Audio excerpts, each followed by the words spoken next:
Number 1, Brian Kelly. Number 2, Kentrell Borden. Number 3, Baylor Smith. Number 4, Sailor Richards. Number 5, Carlos Harris. Number 12, Caleb Gross. Number 13, Trey Pack. Number 14, Colin Smith. Number 16, Erwin Thomas. Number 17, Rylan Creighton. Number 19, number 20,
Test, test.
following is a production of the River Sports Network.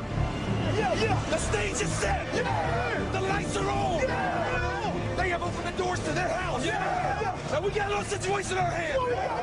Because we're standing in their home. Now, this is what we must do. Accept the responsibility that you have to protect this team and this school and this town. And make no mistake about it, gentlemen. We are in the business of protecting this town. I want you to put each other in your hearts forever. Because forever is about to happen here in just a few minutes. Growing up, we watched Pell City High School Panther football games and would dream about the day we would wear black and gold at Hugh Ridge Stadium. Played football in Park League while our family cheered us on from the bleachers. Some of us have been playing football since we learned how to walk. Countless hours of practice have been put in making sure we know our block, route, and gap. Blood, sweat, and tears, in the heat or cold, rain or shine, we give it all on the practice field for you. And now it's our turn to put on the pad and show you the results of what years of hard work can produce. It's our turn to show Pell City what we're made of. It's our turn to make Pell City proud and wear the black and gold. It's our turn to be Pell City Panthers.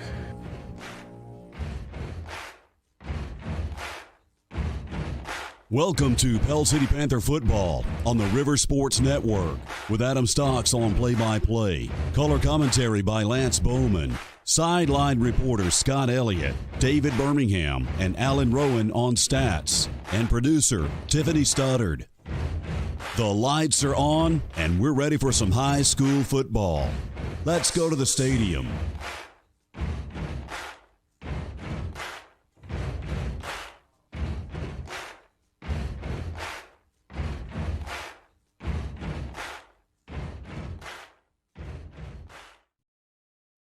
Oh, yeah, you see the lights. It's Panther football on a Friday night on 94.1 FM The River and live streaming as well. If you're watching on our app, go to the App Store if you haven't downloaded it yet, 94.1 FM The River, either Google or Apple. And you can watch it live as we've got the shot here from the home side. You see the big eagle and you see the big new aluminum bleachers on the far side here at Calera High School. That's where Pell City is tonight. Pell City licking their wounds after the road trip to Oxford last Friday night.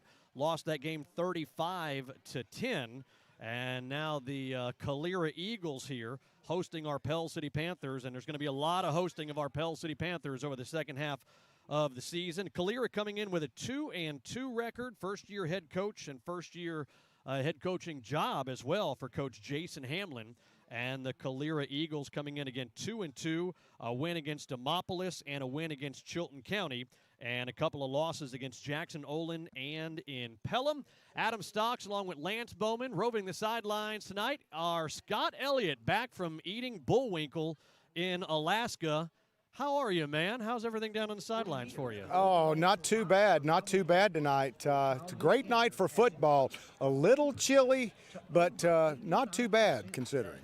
The field looking pretty good out there as well. Field conditions, I mean, it's a little bit on the, I guess, browner side. I don't know if it's up here, the lights, or what's it look like down there? It looks all right down here, although it does look like that you and John have been out taking your pitching wedge in different places around here, and there's some nice little divots. But besides that, it's not too bad.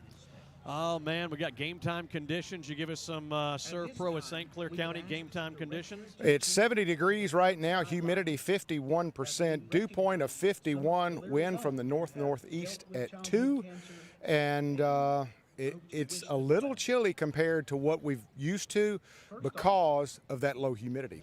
Yep, we'll be checking in with Scott Elliott on the sidelines all night long, and hopefully we're talking about lots of touchdowns and lots of good stuff going on. I'll tell you one guy that we are going to be talking about, and it's a guy that plays for Calera. It's a guy that a couple of months ago he committed to play for Maryland, the Terrapins, and I mean, that's pretty solid. You know, you playing some major D1 football there. Well, then number one, Kobe Prentice, the wide receiver for the Calera Eagles, he goes to a camp at Alabama, and he runs a 4.3 40, sub 4.4 40, And about 2 days later, he decommitted from Maryland, and then he recommitted, or I should say, the next day he got a offer from Alabama, and a couple of days after that, we are now talking about the Alabama commitment, Kobe Prentice. And Scott, it's a guy that you're going to be watching a lot as we call tonight's game, number 1, against the for the Calera Eagles. The wide receiver, again, committed to Alabama in July, ran a 4.38 40 at the Alabama camp a couple of months ago. And he, again, committed to Alabama after originally committing to Maryland. Had offers from Alabama, Mississippi State, Maryland, as I mentioned, Arizona State, Kansas State. 22 offers all together. And so, guy's a burner, man. I was watching some highlight reels of him, and guy is pretty dang good. As I was watching, he's not a big guy, 5'10", 170, but he, again, at 4.38 speed, he's really, really good at making you miss. And on top of that, when you get a hold of him, you better wrap him up a lot, because this guy will I mean, it looks like he's got Vaseline all over him. So, Scott, keep an eye out on number 1 tonight down there. I definitely will. One thing that I did notice in pregame warmups is that Calera has got a lot of, how do I put this nicely, skinny guys that look like they have some speed. So wide receivers, they've got some height, they've got some speed. They're lean and lanky. It's going to be tough to tackle those guys if they get out in the open. Yeah, again, the quickness. Watch number 1, Kobe Prentice, when they come out to the field. Calera 2-2 overall. Pell City coming in with a 1-3 record. As I mentioned, we lost at Oxford. Close game. I mean, it was a 7-0 game at the half. And then about halfway through the third quarter, just kind of came apart for Pell City. Saw some tiredness, especially on the defensive side as well. We're not doing the national anthem, are we? A bone marrow transplant. All right, just want to make sure. Oh, sorry about that. Right. I was taking a drink. No. I saw Karen getting up. I didn't know if we had a national anthem or something going on. But anyway, lost to Oxford last week, 35-10. Week before that, we picked up the win at home against Talladega, 55-21. Week number 2, lost to Southside, 21-14, and opened the season with a 17-0 loss against the Leeds Green Wave. Again, we're here at Calera tonight, so looking forward to this matchup. Let me take a quick timeout. When we come back, we'll talk about a little Calera versus Pell City football. You ready for a break here? All right, first timeout of the evening. Kickoff coming up at 7 o'clock. It's Panther football on 94.1 FM, The River. Your exclusive Bobcat dealer for East Central Alabama is Bobcat of Gadsden, and they're a full-line Bobcat dealer for construction and agriculture. They specialize in parts, service, sales, and rentals. And right now they have up to $3,000 in rebates on new purchases and great financing rates. Bobcat of Gadsden, same-day delivery on rentals, factory-trained service technicians, and they're ready to serve you. Call 256-563-4001.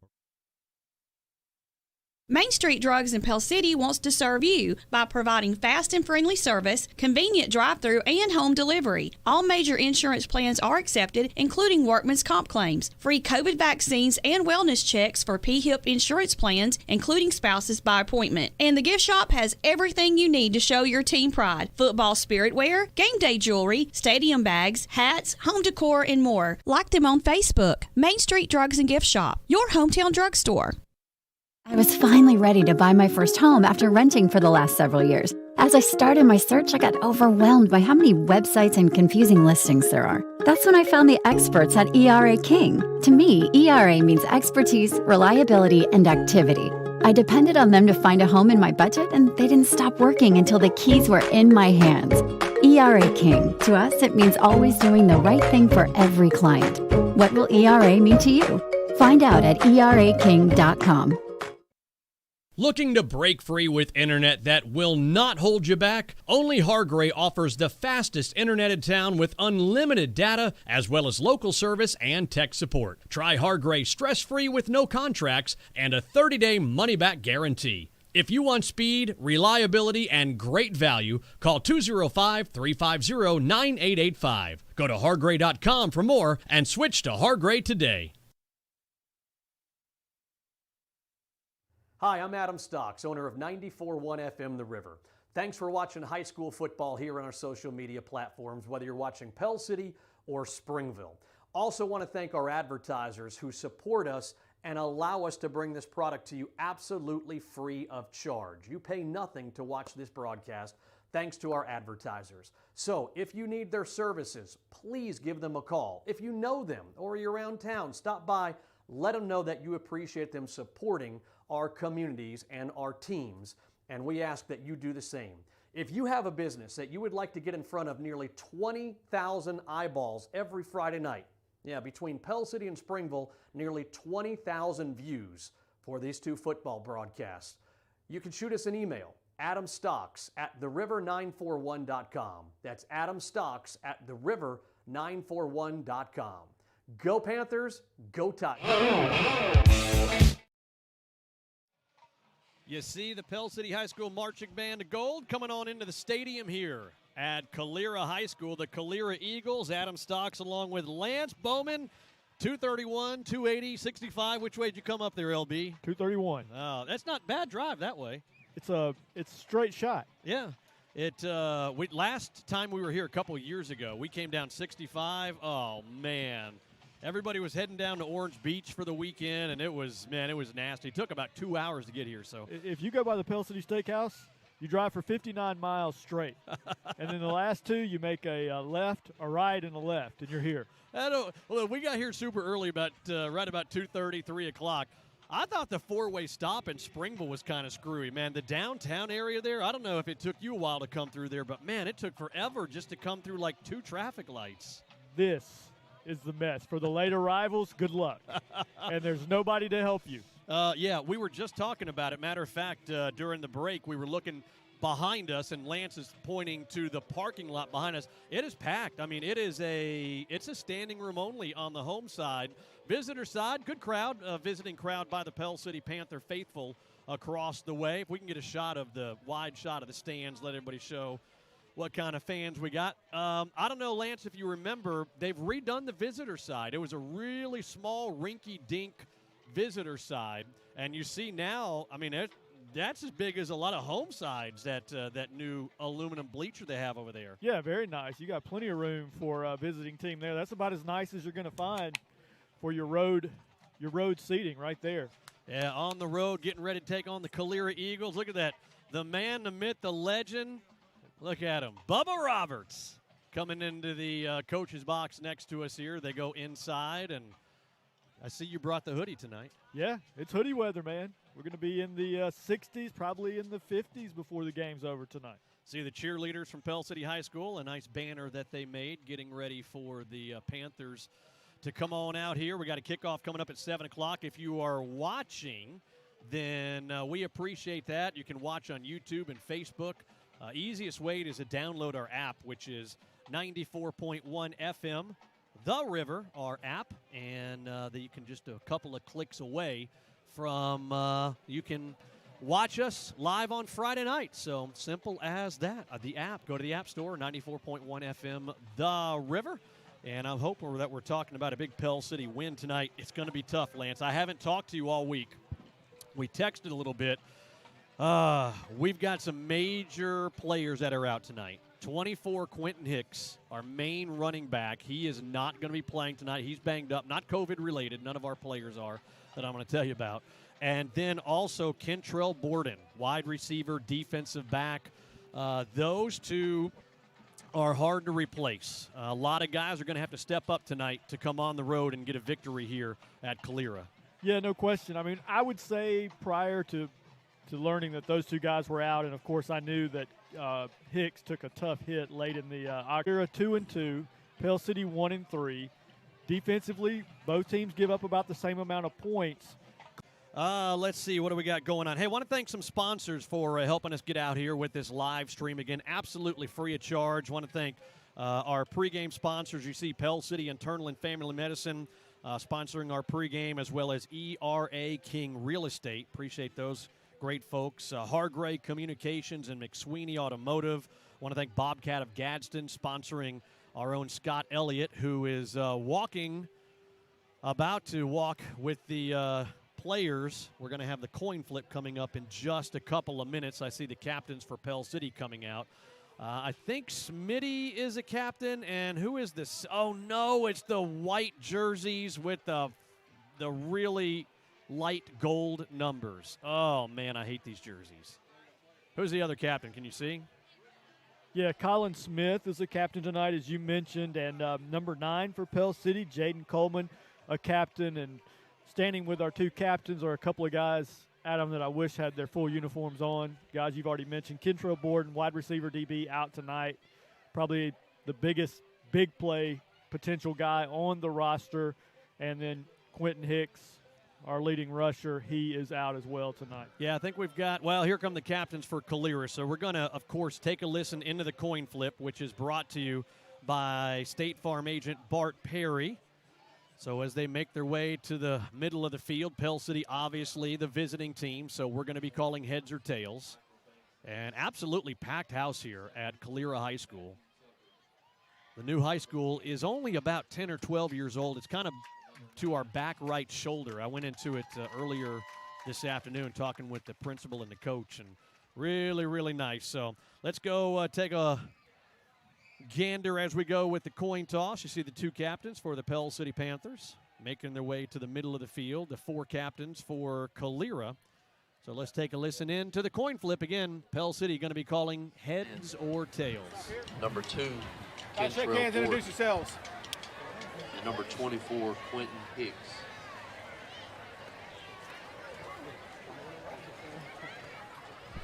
All right, gentlemen, let's have a good night. Good sportsmanship and teamwork on all sides. Understand, you play to the whistle, you play hard, but you play fair. And then you help each other up at the end of it, right? If we have to get involved, we do it with penalties, with flags, with ejections, with things that we don't want to have to deal with tonight. We'd like to be invisible. Just let you guys play a game, okay? Pell City, you're the visiting team. You want to defer to the second half. All right, so you hear Pell City wins the coin flip, and they defer to the second half. Let's take a look at our Hunter Otwell at tight end. On the line, Michael Snow, Riley Searles, Byron Moon, as well as Dedrick Scott and Lance Sanderson. On the defensive side, probable starters for the Pell City Panthers. On the line, Hunter Otwell, and Jaden Coleman. 4 guys to keep an eye on. We saw it last week at Oxford, Lance. Hunter Otwell, Riley Searles, Caleb Gross, Colin Smith. I say that for those players, let them get some rest, let some other guys get some reps. So every phase of the game, very important as Pell City comes on to the field. Pell City Panthers, you see them running out on the field, coming out on the field there. Obviously, those of you watching on the live stream can see what we see. For those of you listening on 94.1, Pell City in their road whites, Jaden Eagles. You've got a navy blue look with the Carolina blue numbers. Kind of got the Philadelphia Eagle logo on the side of the dark helmet, white pants for the home team Calera Eagles. 2-2. Let's go down to our Bobcat of Gadsden sideline reporters. Crowd here on the Pell City side, just looking for a good night. All right, taking far side about the 33, and a good hard hit at the 35. Not much of a gain right there on the return. Yeah, nice special teams play by number 10 for the Panthers, Marquise Bedford. Saw him some at running back last week against Oxford, late in that one. We got Alan Rowan, David Birmingham, stats as always, except last week. We were in tight confines last week at Oxford. Big old Madison and Michael on our cameras. Scott Elliott down on the sidelines. My lovely war bride Karen running the video part tonight. There's the first play of the game. Pell City without a couple of really key players at Kentrell Borden and Quentin Hicks. 3 receivers down low. Thrown across the middle of the field, wide open. Oh, my goodness. It's going to be a foot race. And that foot race is run by the Calera Eagles. Yikes. The guy that we had to keep an eye out for, number 1, That was a 66-yard touchdown pass. The guy that we thought we had to keep an eye out for, number 1, Kobe Prentice, it wasn't him.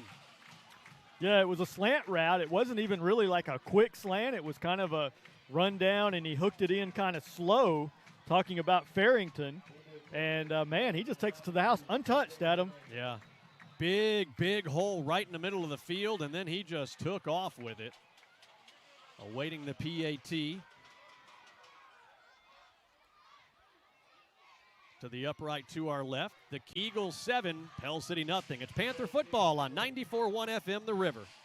Thinking about buying your first home? Then Coosa Valley Mortgage can help you unlock the door to home ownership. Continue to build on the philosophy of friendly, caring bankers that work to meet the needs of everyone in the community. Whether it's personal or business checking, investment accounts, consumer and commercial lending, home mortgages, equity lines of credit, and more, Metro Bank would love the opportunity to serve you. Come home to us. Metro Bank, member FDIC, an equal housing lender.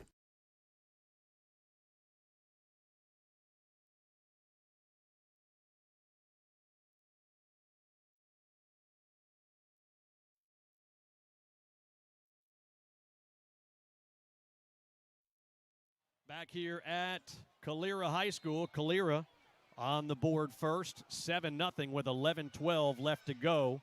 Here just getting underway. Panthers coming out on offense. It's Smith. There's an end around to give to Smitty. Gets rid of the first guy. Here comes across a 40, 45. That's going to be enough for a Main Street Drugs and Gift Shop first down. Yeah, wide receiver, end around, jet sweep, whatever you want to call it. And Colin Smith, I like what he does there, and he's going to have a big night tonight. He's patient, waits on his blocks to set up, gets down the sideline for a first down. Nice job by number 14. Nice blocking by the Panthers up front. Just about midfield on that Smitty end around. Up to the 49-yard line of Pell City. Oh, little trickeration, wide open, far sideline, Smitty, the 20, the 10, diving at the 5, touchdown, Panthers! Woo! Little trickeration by Coach Wayne Lee.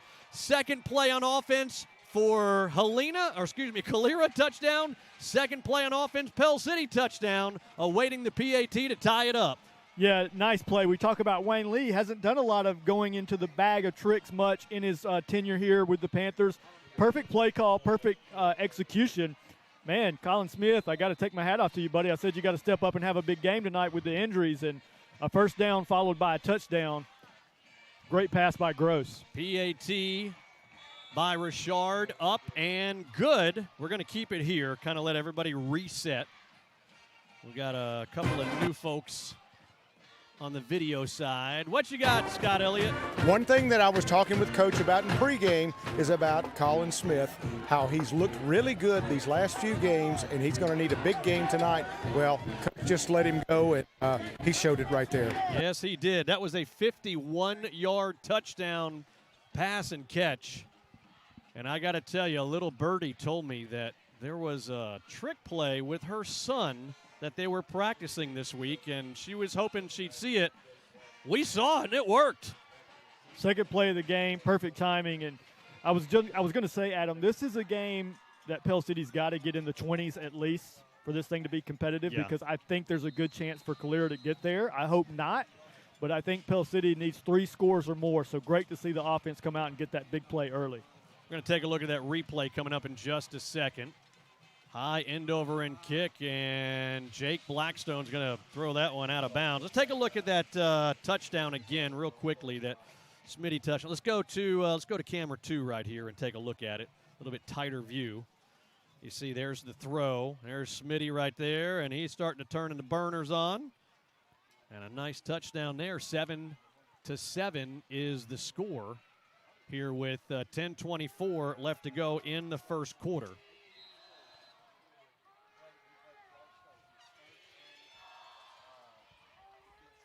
Colin Smith's reward, get right back on defense, play a little cornerback. 1st and 10 for Calera. Looking to throw again, little pressure. Quarterback's going to tuck it. Got a lot of running room. First down and more. He's brought down across the 45, 46, they say 47-yard line. Tackle there, open field by Carlos Herring. Yeah, Hunter, you saw Hunter Otwell, number 22, come through with a little pressure, but quarterback immediately escapes to the left side, has some open field in front of him, picks up the first down. Out of the shotgun, little play action. Panthers have it. Two guys in the backfield, can't bring them down. There's the guy we were talking about. He is an Alabama commit. Kobe Prentice, 5'10", 170. A 4.38 40 is what he was clocked at an Alabama camp a couple of months ago. And see, you want to say, as you watch from up here, hey, missed tackle by Pell City. Well, that 4.38 speed kind of helps those missed tackles. He breaks the tackle there. Yes, he does. And almost gets another first down for the Eagles. That's him in motion down low. See if they look for him. No, they go up top. Oh, a lot of running room there, man. This may be a high-scoring game with these first couple of drives. This one is close to the Coosa Valley Mortgage red zone. Not quite, though. Down to the 21-yard line. Adam, you said it. In that 2-2 record that Calera brought in, they have scored a lot, and they've given up a lot. They score in the 20s. They give up about 23 per game, just about the same as Pell City. Pell City doesn't score quite as much, so gonna have to keep up with these guys tonight. We might have a race on our hands. That was a first down on that run, and that one jammed up in the middle. That will get into the Coosa Valley Mortgage red zone there. Fast-paced action so far here in the first not even 4 minutes of this ball game. Yeah, second play of the game on offense for Calera. They score a touchdown. Second play of the game on offense for Pell City. We score a touchdown. Like a prize fight right now. Second down and 5 in the Coosa Valley Mortgage red zone. Quarterback keeper, he is slippery, man. He's going to get a first down inside the 15, down to the 12-yard line. Yeah, he does a nice job sneaking around that end, and as you said, slippery with some moves before number 11, Drew Sisson, could drive him out of bounds. Calera knocking on the door at him. They'll have the ball at the 11-yard line.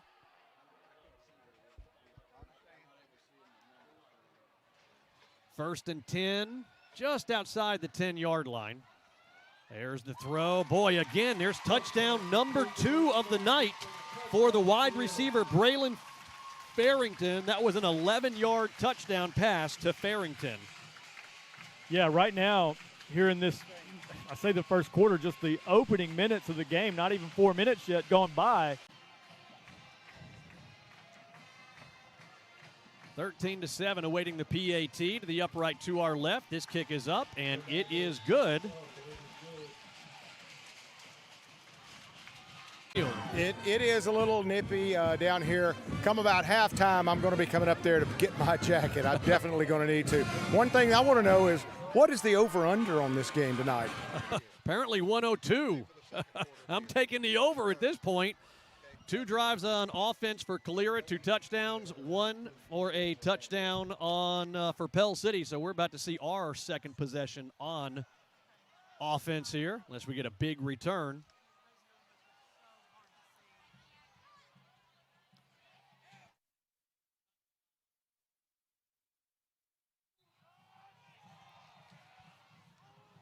So breaking the semi-huddle there. Calera with a 14-7 lead. High end over end kick. Going to be taken. Looks like, I can't tell who that is with these numbers. Pretty decent return across the 20 to the 25. Hanging on to the ball. Is that Bedford, number 10? Yeah, Marquise Bedford, number 10. Bring it out to about the 26. Talking about Bedford for Pell City. And now, Adam, we've got to see if the Panther offense can answer again. Did so in quick fashion with that first drive. You had a first down to Smitty, Colin Smith, and then the wide receiver pass, quarterback to Gross, and then Gross on the 51-yarder to Smith for a touchdown. Yeah, we got one on a gadget play. Can we do it with our normal offense? There's Day-Day trying to spin out of a defender at the line of scrimmage. Not much, maybe a half a yard. Day-Day, Deontay Reese getting the start tonight. Quentin Hicks, the normal running back who starts. He is out tonight. So is Kentrell Borden, two of our most electric and athletic guys not on the field tonight. Yeah, guys that'll have to step up. Number 10, Bedford. We've already called his name a couple of times on special teams. And number 12, Gross, who threw the touchdown pass. Those guys have to play big tonight due to the injuries Pell City has. Yeah, this guy right here with the ball getting ready to run has to play big too as he's trying to find some running room near side. Oh, man, that is a hard hit on Baylor Smith. Goodness gracious. That's what we call back in the day a slobber knocker. Do we have a replay on that one? Let's see what we got on this. Woo-wee. I think he's going to have to leave the game, Adam. I didn't like the way he came up. He's coming out. He's kind of limping a little bit, and he looks like a shoulder. I don't think he knows where he is, Scott, to be honest with you. He got up kind of like he wasn't clear-headed. Yeah, a matter of fact, Coach Lee calls a timeout. Let's take it with him as well. We've got 6:49 left to go first quarter. Pell City down 14-7. It's Panther football on 94-1 The River. Good Game Company has been a mainstay in St. Clair County and far beyond since 1955. A strong supporter of local schools and charities, Good Game Company is a believer in giving back to its communities. With nearly 100 employees, their projects include Honda of Alabama, Benjamin Moore, WKW, Metro Bank, and the All-American Ford. Good Game Company, proud to support local athletics and academics. Back here at Ricky M. Carnes Memorial Stadium. That's the home of the Calera Eagles. Adam Stokes, Lance Bowman here with you. As we'll take a look at that hit again. Who comes in at quarterback? It looks like he's coming back in. Smith is. Woof. Yeah, and, Scott could have been right. I mean, it could have been a shoulder. To me, he just got up really slow. I thought he was maybe just a little woozy from the hit. He got popped. Tough kid. Reese in the backfield, 2 yards behind Smith. Now he goes to the left of Smith in the backfield. Looking to throw. Smith toss, complete to Smitty. First down and more inside of Eagles territory. They're trying to rip the ball away. And that allows Smitty to get even more yards inside the 35 to the 34-yard line for a Main Street Drugs and Gift Shop first down. Colin Smith playing bigger every week. And a nice job by Baylor Smith. Baylor keeps that play alive, stays on his feet, keeps his eyes downfield, finds Colin, who finds a soft spot in that defense, and we get another first down out of it. 33-yard pass from Smith to Smith there. Look at those 3 receivers tight, bunched on the near side. That's where Day-Day is going to run behind. He's going to get 4 yards down to the 30. One of the things that Coach Lee and I talked about, Lance, when I was talking with him yesterday, and we've talked about it pretty much every game, about Day-Day going north and south. Quit going east and west. Look at the hole, get it, and hit it. Talking about number 6, Deontay Reese, he's got wiggle, man. He can make people miss. He's a tough kid. You said it. He's got to keep going north and south. Too much east and west when there's positive yardage to gain going upfield. Yeah, Smith wants to throw again. Nothing there. Oh, got a receiver open. Goes right through his hands. Going to be intercepted. Oh, man. Here's a late flag coming out of the backfield. So we'll take a look and see what the referee is going to call on this flag. I think it's after the interception, though. We'll see. It's going to be on number 2. He came across the field. The play's still live, so he throws a block. Maybe the official felt like it was unnecessary roughness. They always say in football, keep your head on a swivel. Well, the ball's tipped. Now watch number 2. He's going to find somebody to block here. Here he comes into your screen. Boom. He's the one that also hit Smith, our quarterback. Mm-hmm. Number 2 throwing some licks down there for Calera. Yeesh. So that penalty does go against Calera, as Lance just said. 14-7 the score. Calera over Pell City. I gotta go back to the old days, Adam. There was a Panther that used to play like that, a couple of them when I was in school. Darren Edwards was one, Curtis Church was the other. That was a Darren or Curtis play. Number 2's got a little bit of that spirit in him. He's looking for somebody to hit out there tonight.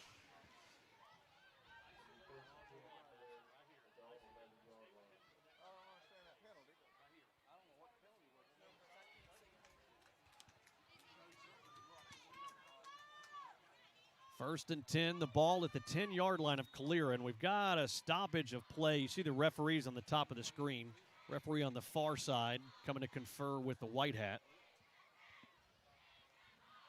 5:41 left to go here in this first quarter. It's Calera 14, Pell City 7.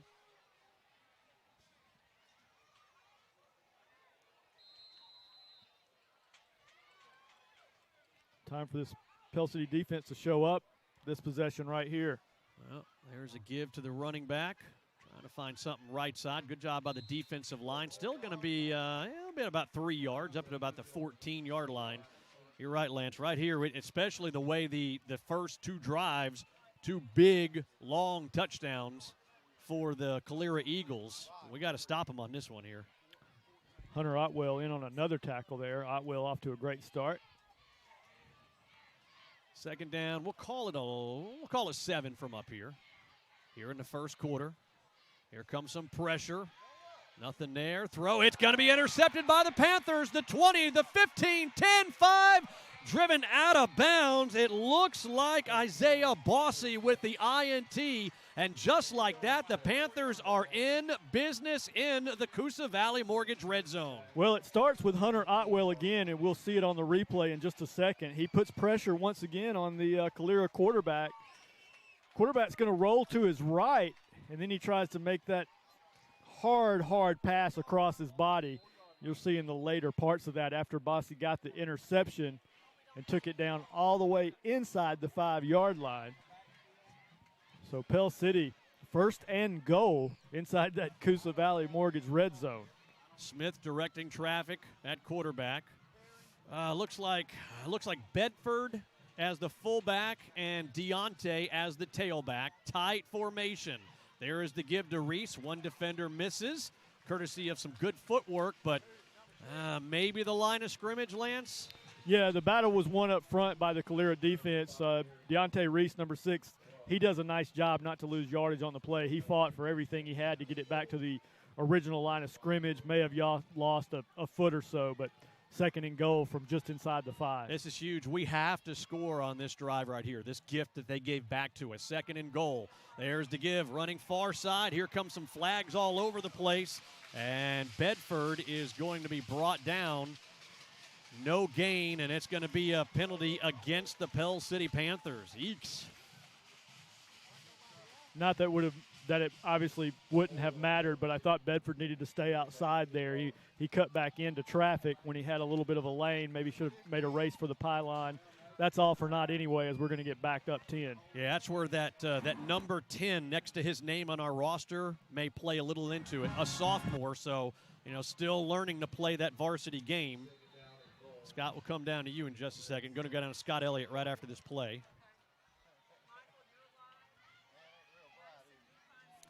Three receivers down low, out of the shotgun on second and goal. The ball back at the 18-yard line.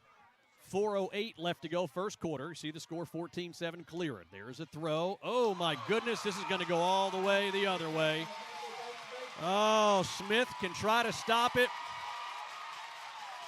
but I don't think he is. That one is a goner. Boy, we gave that gift right back to him. That was in 76-yarder. I think it might have been longer than that. Yeah, I think that one, in that neighborhood anyway, Adam, probably somewhere around 80, 85 yards. And, wow, 3 interceptions on 3 straight possessions. Yeah, no question. 20-7 the score now as we await the PAT. Oof, lots of scoring. Obviously, with 3:49 left to go, the PAT is up, and it is wide left, no good. So we're going to take a timeout here. The score remains 20-7. Calera over Pell City. It's Panther football on 94.1 FM The River.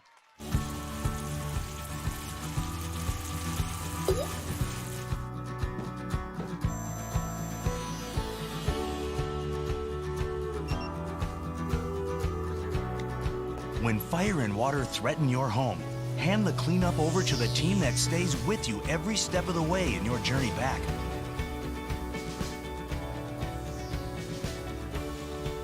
Serve Pro, like it never even happened.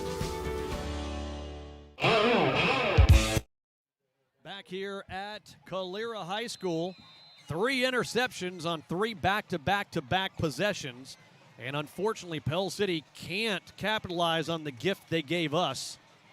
And the pick 6 goes for about 85 the other way, and we got flags down just as the ball is kicked. Adam, what's worse than missing a golden opportunity after an interception when you get the ball inside the 5-yard line? Well, pick 6 the other way. Not scoring and throwing, not just the not scoring part, which was going to be tough enough, but to throw the pick 6, just wow. That's the kind of thing that can't happen here tonight anymore from this point on, or we won't be in this ball game much longer. Yeah, and, you know, it's not like Pell City's offense. We're scoring 30, 40 points a game. We're having a hard time scoring points this year. We've got our main running back. He is out in Quentin Hicks tonight, so other guys are going to have to step up. Kentrell Borden is out. So, you know, for us to get into a horse race, we got to take advantage of gifts that are given to us deep in the other opponent's territory.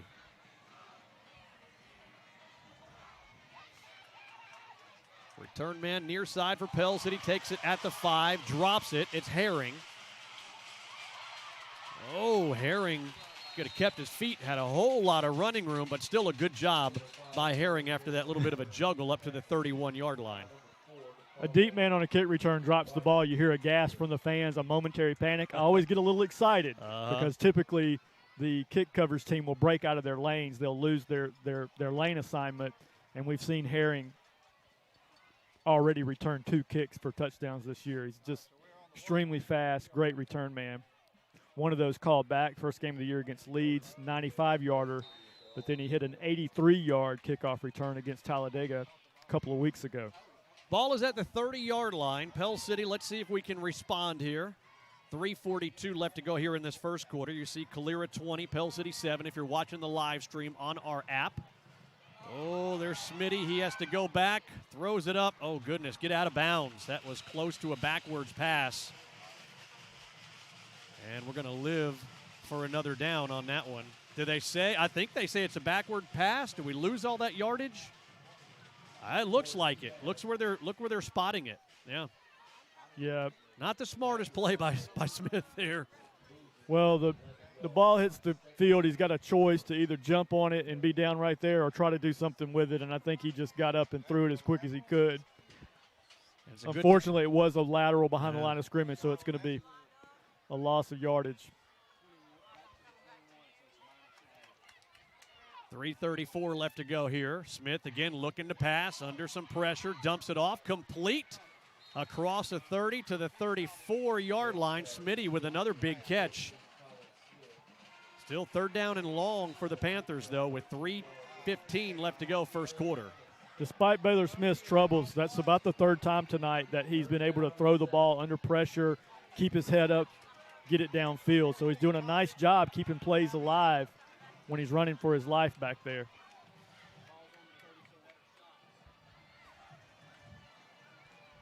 Clock under 3 minutes now left to go here in the first. See the 2 receivers to each side. Smith looks to the sideline, getting the play call in. Play clock to 3, the 2 to 1. We get it off in time. Heaving it up far sideline, looking for the intended receiver. I think he's looking for Harville over there, but that thing is going to go out of bounds. Here comes 4th down and a punting scenario. Baylor Smith took another big hit on that release. He got tagged again. That's a couple of shots he's already taken tonight.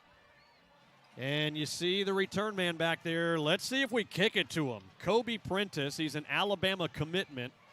Runs a 4.3840. That is legit. That was timed at an Alabama camp a couple of weeks ago. Kick this sucker out of bounds. Blackstone, the sophomore, standing at the 20 to our left. High spiral kick. Kobe watches it hit, and he lets it roll. That's good for the Pell City Panthers. Good roll by Blackstone's punt there down to the 21-yard line. Yeah, best all the way around. You keep it away from number 1 and his 4.3 speed, and you get the roll as well. So going to take it all the way back to the 21-yard line. 2:36 left to go here in the first quarter. Calera 20, Pell City 7. In a game that's already had several big plays. 3 interceptions have been thrown combined by the two teams. Been some long touchdown receptions as well. 1st and 10. Oh, man, that hung up there. I was hoping our DB would be able to get over there, but Caleb Gross does make a good tackle, but just hung there. It needed about another half a second of hanging. I saw what you saw. To me, it was telegraphed. I was hoping Gross would make a break on the ball, play the ball there instead of the man. I think he had time to make a play on the football. Just a freshman, though. That kid's got a bright future. On 2nd down, the run up to the 29-yard line. Still going to be a couple of yards short of the 1st down marker. So 3rd down and 2. Again, another big defensive stop needed for the Pell City Panthers. Haven't seen any defensive stops yet by either team. Seen 3 interceptions so far. But with 1:45 left to go here in this first quarter, it's Calera with the ball in a 20-7 lead. Panthers showing blitz. Here we come from the right side. Can't get there in time. Receivers open. 1st down and more.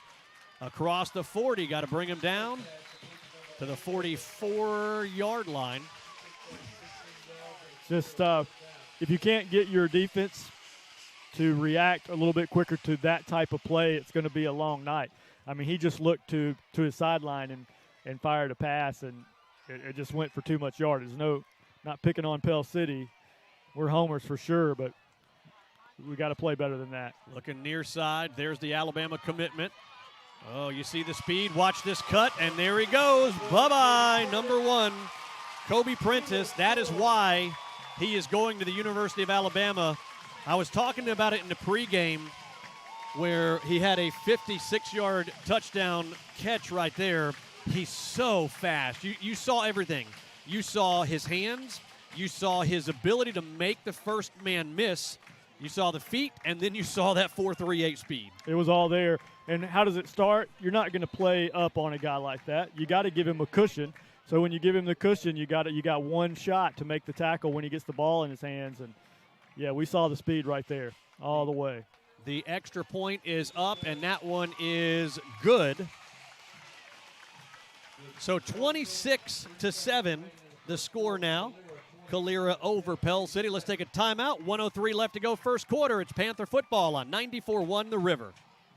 At Pell City Internal and Family Medicine, we provide a full range of healthcare solutions for all of your family members, from newborns to senior adults, with our board-certified physicians and medical professionals. Established in 2012, Dr. Barry Collins, Dr. Rick Jatani, and Dr. Alinka Presakaru are here to serve your medical needs now and into the future. Open 7 days a week at 41 Eminence Way in Pell City. Call 205-884-9000 or pcifm.com.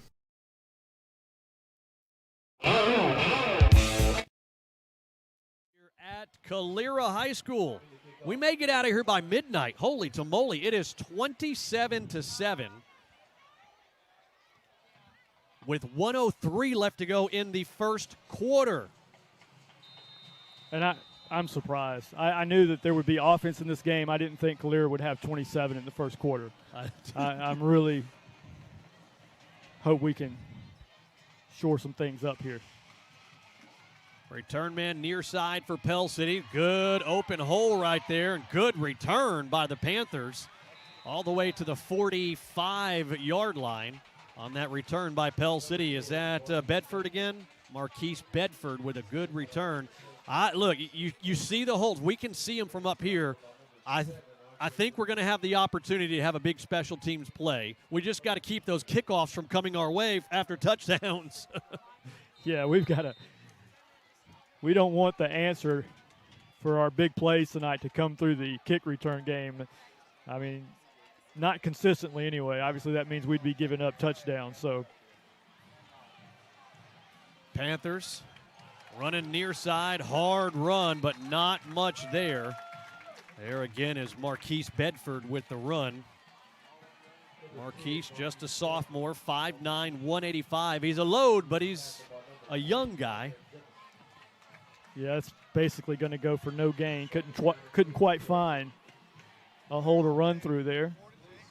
28 seconds left to go first quarter. You see the score, 27-7. Calera over Pell City. Little screen coming out of the backfield, and good open field tackle. Boy, did you see that ball just hanging out there as he was going down? And again, that play design, Adam, is going to hinge on everybody making their blocks. And saw too many Navy jerseys going to the football. Going to go down. Let's go down to our Bobcat of Gadsden sideline reporter, Scott Elliott. Guys, one thing that I've noticed about Calera is they have a big offensive line, big defensive line, and absolutely laying the wood on Pell City. Pell City's having a hard time getting up, honestly, after the licks that they're laying. Whew. Man. Scott, you make a great point. It's we hate this happening to our guys, but, yeah, I've noticed that as well. This Calera team, they've laid some licks tonight. Hard-hitting football team, winning in the trenches, and we got a 27-7 deficit because of it here as we go into the second quarter. And Pell City just going to have to fight through some early adversity. If you're just joining us, it's not just the fact that we have the 27-7 deficit, but our two biggest playmakers on offense, Kentrell Borden out for tonight, and Quentin Hicks, our leading rusher, also out. So you got Borden that returns kicks. He's our punt returner, wide receiver, plays defensive back. Not with us tonight. Quentin Hicks, our leading rusher, not with us tonight. And Pell City is going to have to fight through some early adversity and a 27-7 deficit here as we go into the second quarter. Third down and 10 as we swap sides here, going from right to left at the 46-yard line. We got to move the ball. Again, a short pass. Bedford making a move in the backfield, but not even getting to the line of scrimmage. You see a lot of dinking and dunking, but you don't see a whole lot of vertical out of the Panther offense right now. Well, the thing is, Adam, the other team has also done some dinking and dunking, but they're going for big gains. And it's, it's execution, it's blocking downfield, it's a whole list of things. It's speed. I mean, obviously we don't have a 4.38 guy. Yeah, we caught the tail end of the ISO on Kobe Prentice. That cut right there. And then you see the angle of one of our Panthers, and just watch. Here comes 4.38. And that Panther even said, I think he knew he had a 4.38 speed too. He's back returning this time. And the Panthers, come on, guys. Don't go running past the ball. Stay with it. Coming out of that replay that is down by Pell City. 11:02 left to go here in this first half. It is Calera 27, Pell City 7. And, Adam, getting into the nitpicking phase here, what you see number one do right there is it's important. You can't just fly by a punt when you got a 4.38 guy out there. You got to make sure that ball gets down. 27-7 with 11:02 left to go first half. Little counter play across the 35 to the 36-yard line. That one good for 4 yards. Seen an active 64 Matthew Swain in there, getting up from the bottom of the pile a few times on those runs tonight. He gets some help from number 36, A.J. Wells. That's the interior of that Pell City defensive line.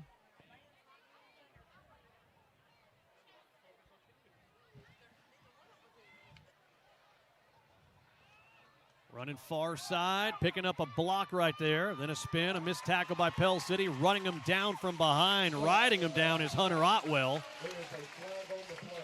Yeah, and a little extracurricular on the sideline and probably some frustration. Hunter Otwell. And now I just see another late flag too. So, but that's frustration. Otwell can't do that. He's too good a player. And I think he's probably frustrated by what's happened here in the early parts of this game. So lots of flags out there. Let's see what the white hat, he's going to confer with the referees who threw it over there. Hey, Scott, we're going to kind of take care of a little housekeeping stuff. When we come down to you, try to separate yourself so our camera can find you easier, if you don't mind. Thanks. Get like on the other side of the 20 or something. Kind of hard to find you up here. So here comes the white hat. Let's see what he says here. We're going to have multiples, you think, maybe? I just saw another one come in. That's going to march him way deep. We're going to mark off 15. And now he's marking off the second 50 spot. And that's who they get it to. There's Prentice. I think it's that one right there. There you go. You see him turning them. That is the call. It's against Calera. And if I'm number one, if I'm Kobe Prentice, I'm saying, buddy, you don't have to do that. I don't need the hold. I'm going to get to the end zone. So the penalty backs him up. It's going to be first down and 15 now. Back at the Panther 26-yard line.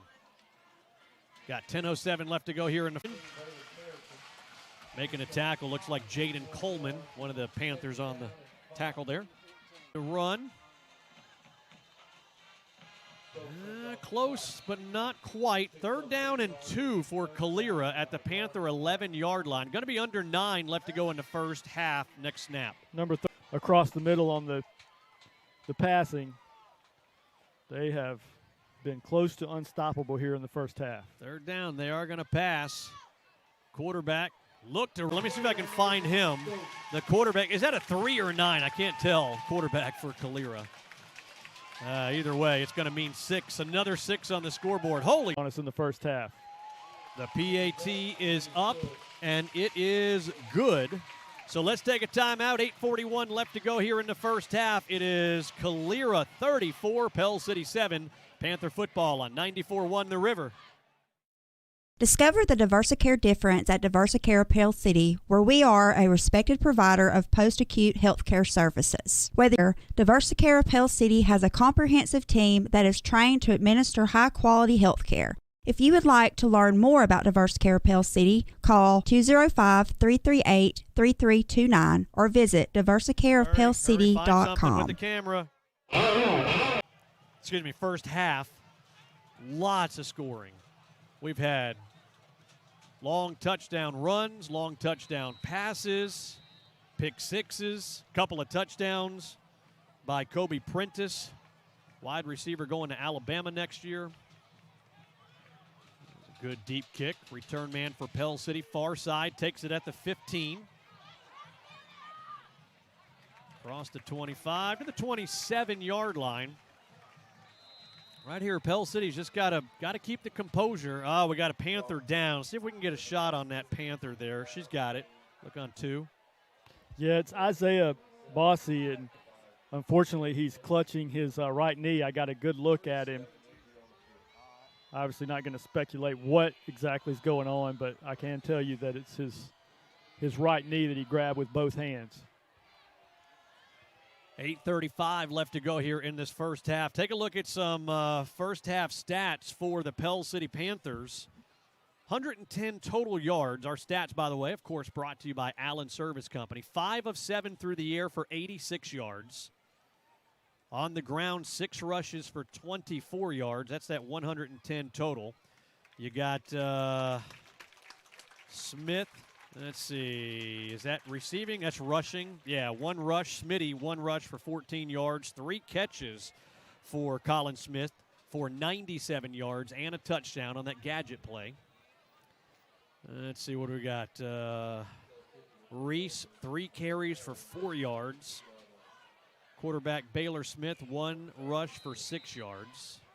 Receiving, I told you we had Colin Smith, 3 catches for 97 yards. Basically, Colin Smith is the 110. Yep. He's been the offense for Pell City this far. Play action, got 2 guys open across the middle of the field, and there is the one guy who was covered. He throws it to, and Colin Smith, he tacks on another first down for the Pell City Panthers. I'm telling you, man, these guys becoming a playmaker. I mean, Colin Smith is stepping up big time. I come into the season, we talk about Kentrell Borden, unfortunately injured tonight. Kentrell big play guy in the past. More and more, week in, week out, Colin Smith stepping up, making the big plays for Pell City. Already 117 receiving yards. Main Street Drugs and Gift Shop first down right there. Smith rolling, directing a little traffic, and we got a flag down on the near side. And another one on the sideline. Yeah. So we're going to find the white hat and see what he has to say about all this.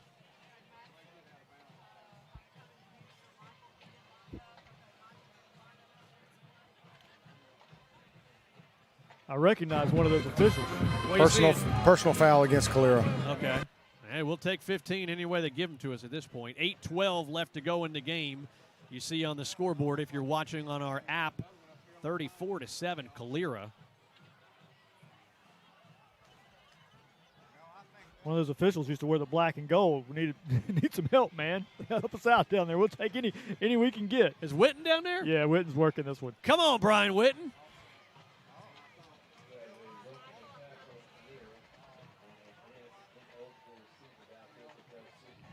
Ineligible, was it offsetting? What did they call? Ineligible receiver? Offsetting penalties, correct. Ineligible receiver. Okay. All right, so here we go. Let's reset. 1st and 10 for Pell City from the 39-yard line of Calera, and just at the snap, right before the snap, Coach Wayne Lee calls a timeout. 8:12 left to go here in this first half. It's Calera 34, Pell City 7. It's Panther football on 94.1 The River. The Territorium Haunted House and Amusements dares you to come visit. Come brave the twisted corridors of the Territorium. But beware if you do. If you're too scared, come ride the big Eli Ferris wheel or the haunted Castle Dark Ride. Look us up on Facebook. The Territorium Haunted House and Amusements in downtown Oxford. Scare if you dare. Jake from State Farm. I would like to formally extend my gratitude for the Russell rate on my insurance. Do you mean surprisingly great rates from State Farm? I don't believe in accepting help, but I'll make an exception. Here's the deal, Russell. There's no special rate. These prices are for everyone. Consider us square. I made that from memory. I know your face that well. For surprisingly great rates and great service, call State Farm agent Bart Perry in Pell City. Like a good neighbor, State Farm is there. At Calera High School, it's all Calera, unfortunately. You see the scoreboard as it pops up there, 34-7. The Eagles over the Panthers. Panthers have the ball. Let's see if we can get a little something going on this drive, start eating away into that lead. 1st and 10 from the 40-yard line of Calera. Looking for a screen pass far side, and that's going to be I don't think that was a face mask. I think he got him by the back of the helmet. You say face mask. I saw the flag. So, Yeah. Possibly a horse collar. It's going to be against them being Calera. Personal foul. It is a face mask. I thought he got him by the back of the helmet. Getting the stare from Lance. How dare I question Lance Bowman? I just saw the head jerk back. He could have grabbed him by the ear hole for all I know, but I saw the flag immediately, so I figured we were going to get a face mask call anyway. 8:05 left to go, first half. Panthers with the ball, just inside the 30-yard line. Out of the shotgun, there's Day in motion. Out of the backfield, and it's going to be good for a couple of yards before he's brought down. He stays inbound, so the clock continues to roll. We'll be at about 7.5 left to go in the first half when we come back at next play.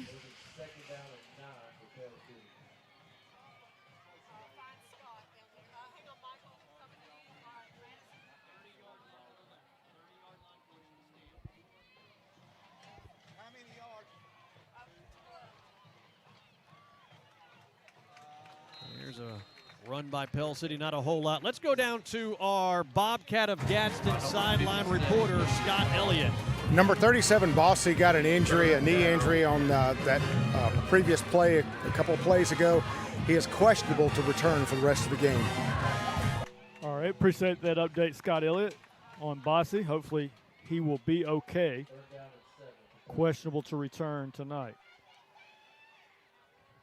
Clock under 7 on 3rd down. Let's see what Pell City can come up with here. Colin Smith down low along with Harville.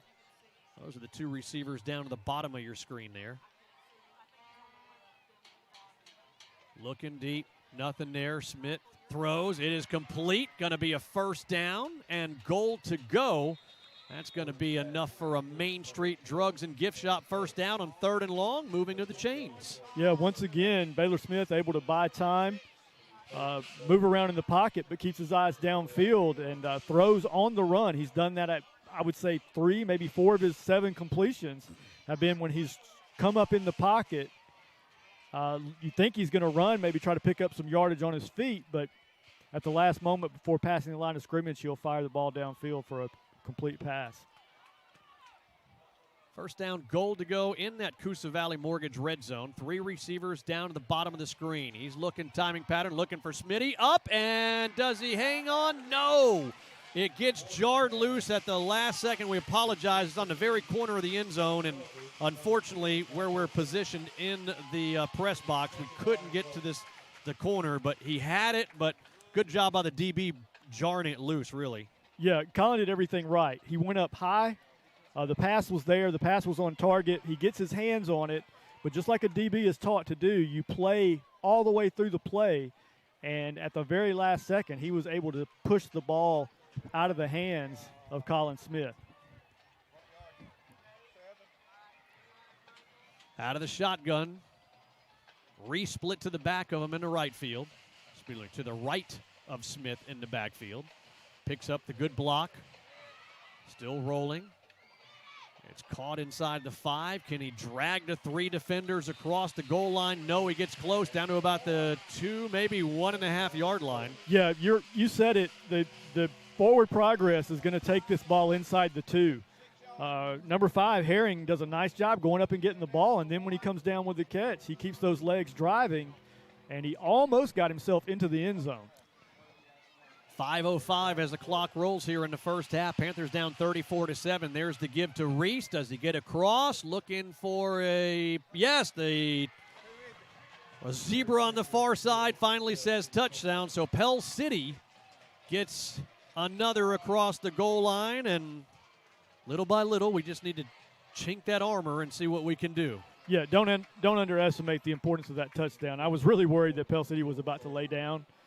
We got down 34-7 quick, folks, and for Pell City to drive down the field and get that touchdown is huge. It's actually still, after this extra point, we'll make it a 3-possession game. 5 minutes left to go in the 1st half. Still a lot of football to be played. Sailor Richard right down the middle. And with 4:59 left to go here in this 1st half, it is Calera 34 and Pell City 14. It's Panther football on 94.1 The River. This is Teresa Carden with Lake Home Loans at Classic Home Mortgage. Our team works together to carry you to your goal to purchase or refinance for better rates, shorter terms, or cash out, or all 3. Good luck to the Pell City Panthers for a winning season. Play-by-play and working together, you can win. Let our team take you play-by-play to your home loan goals. Teresa Carden, Classic Home Mortgage, 205-405-0603. That's 205-405-0603. Back here at Calera High School with just a tad under 5 left to go in the 1st half. It is 34-14.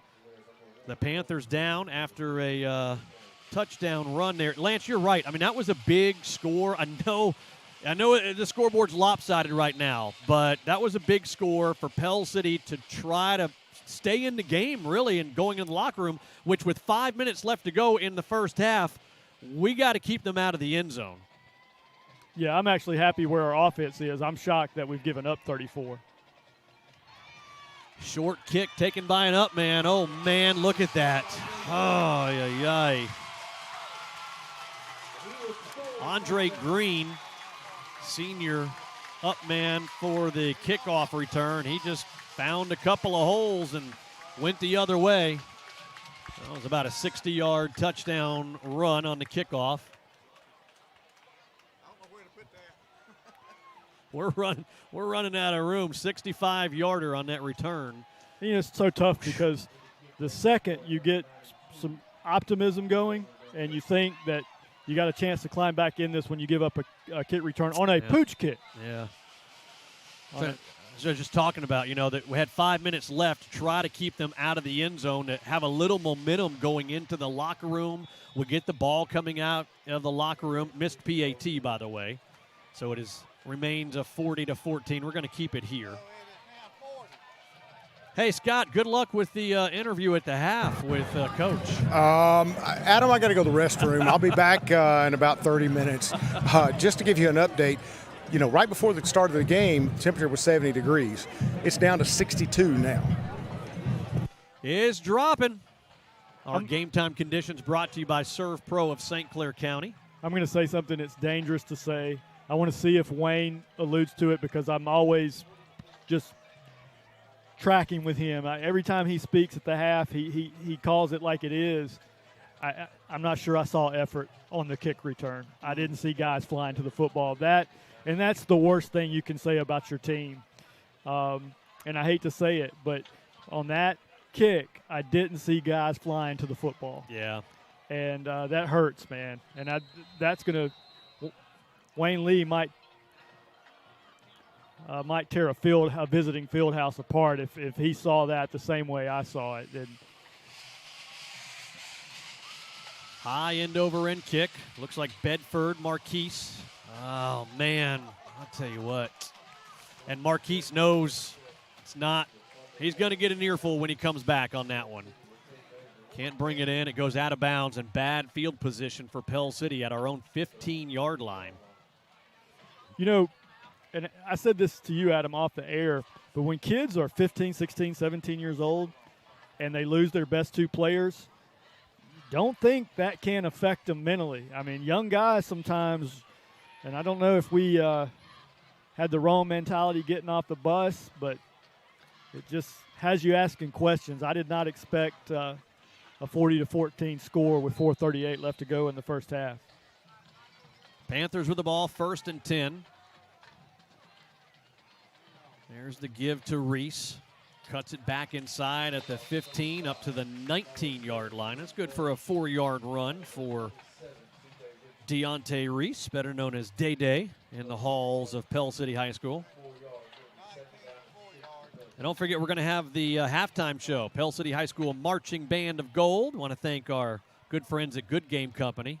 Allow us to give you that on the radio and, of course, live streaming here on YouTube and Facebook and on our app, which is 94.1 FM The River. Quarterback draw by Smith. That's going to be enough for a Main Street Drugs and Gift Shop first down up to the 27-yard line. That'll stop the clock momentarily at 3:57 left to go in the first half. Looks like we've got an injury on the field for Calera as well. They've got a guy down at the 27-yard line.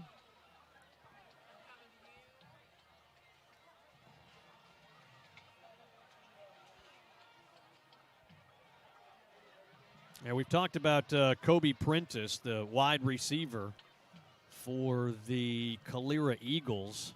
A couple of months ago was off. He's got about 22, 23 offers. He was offered by Maryland. He committed to Maryland.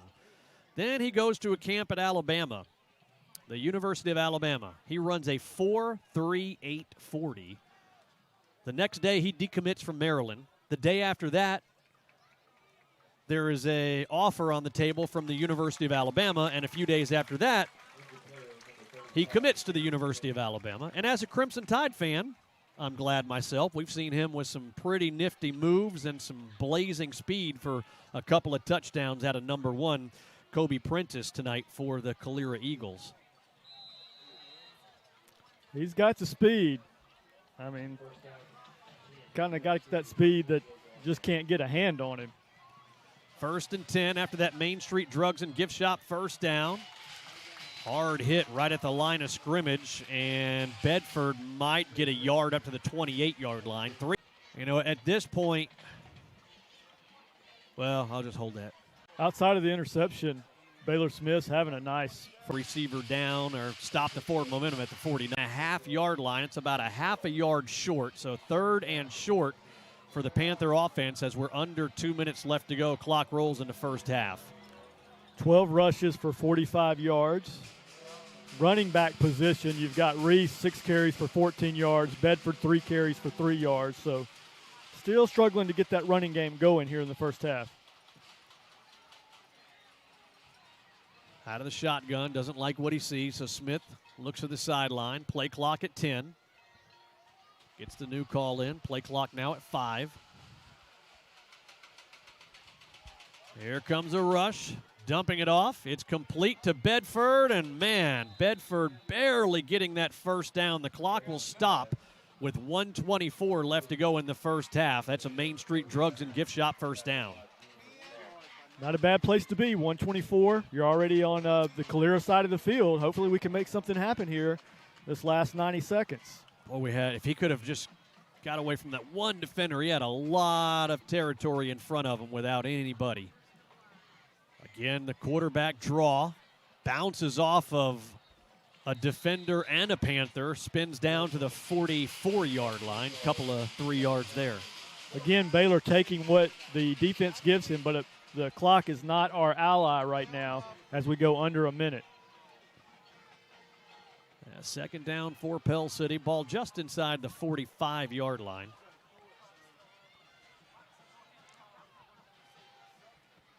Baylor looking to pass. He's got time. It is up, and it is complete. Imagine that. Complete to number 14. Another catch by Colin Smith, who's having a breakout game. Big catch by Colin. 3 catches in the first quarter. That is his second catch here in the second quarter. And we've got a spiking of the ball by Pell City to stop the clock at 36.5 seconds there. How about this? How about Colin Smith, receiver for Pell City, 5 catches, 138 yards, and a touchdown in this first half. Metro Bank Player of the Game early nominee. Be hard to steal it away from Colin. The first half he's already had. At a rush for 14 yards and another first down, which was the first play of Pell City's first offensive possession of the night. He's just been a first down or a touchdown every time he's touched the ball. See twins to each side, rolling. Smith loses his footing, double coverage, up, and here's a pass interference in the end zone. Smith clapping his hands as he gets up, and that will give us a first down closer to the goal line with 30 seconds left to go here in the first half. Panthers down 40-14.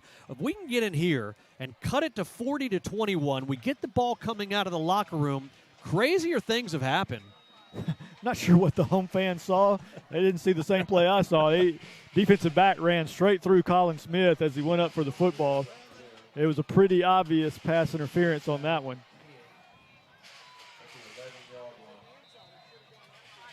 Pell City, as you were saying, Adam, a decent chance to put some more points on the board to crawl back in this. There we go. Where is Smith? Is that him down low by himself? Colin Smith it is. About a 5-yard cushion by the DB. 2 receivers up top. Play clock down to 5. Out of the shotgun. Smith looks to his right. Gross. It's a double pass. It's going to be complete and across the goal line on the double pass. I was afraid Gross might have thrown by the side judge at the goal line. Scott Elliott, you know what's going on down there? Looked like a hold to me. And so you see the shot of the white hat conferring with the referees that were there. I know there were a few bodies down there. You had Colin Smith in the area, and then Herring stepped in front and got the pass, took it in for 6. White hat with the call. There we go. Let's see what he says here. Point towards the end zone there, white hat. That's going to be against Pell City. Yep. So that will negate the touchdown pass.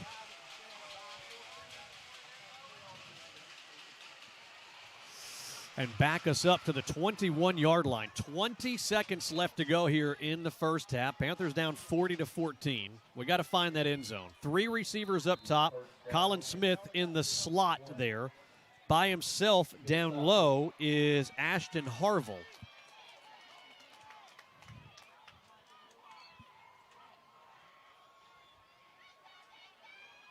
Smith looking, got a receiver open. Whoo! It was that close from going the other way again. He was looking for Smitty on the far sidelines. Airmailed it just a little bit. Incomplete. Clock stops at 15 seconds.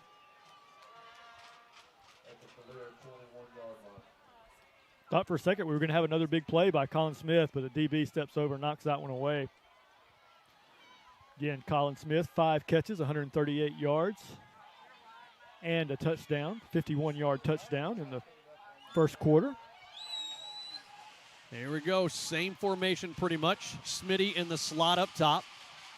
He's looking that way. Oh, he's got Smith open. It is caught inside the 5. It's going to be, it's enough for a first down. The clock stops at 8 seconds on a Main Street Drugs and Gift Shop first down at the 1-yard line. Smitty's a little slow getting up, though. Good gracious. How about Smitty? 6 catches. That's going to put him close to $150. And we've got a timeout on the field. We're going to keep it here. 8.5 seconds left to go on that Main Street Drugs and Gift Shop first down. 6 catches for Colin Smith. 158 yards in the first half. Woo.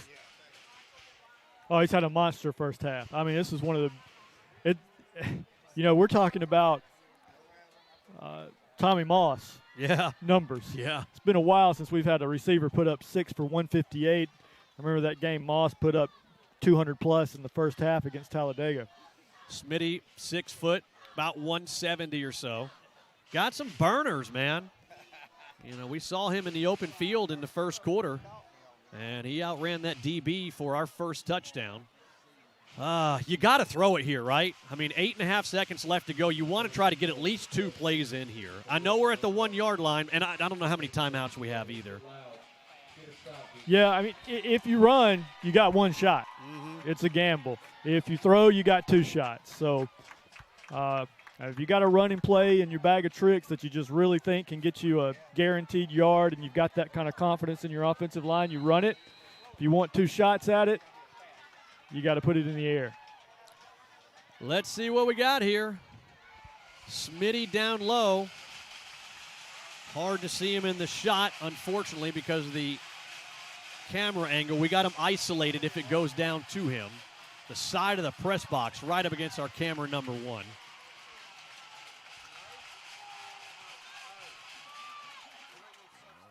We have an illegal substitution against Calera. Is that what he just called? I think so. 12 men on the field, 12 men on the field, half the distance to the goal. All right, so that'll give us on about the 1-foot line. Boy, man, get up under center and just follow a big ugly at this point. But again, out of the shotgun, looks like Bedford split to the right. Smith, he's going to keep it and run, diving near side, and he does get in. Again, you see the side of the building in there, unfortunately. But Smith does come across the goal line. Baylor Smith, and the lead now cut to 40-20, awaiting the PAT by Sailor Richard. Scott Elliott, your life just got easier because that's a big answer. I'm so proud of Pell City because they have faced a lot of adversity, and they had me convinced they had quit a couple of times, but they've come back and answered, and that's a team that's still fighting. That's you got to be proud of Pell City for that touchdown.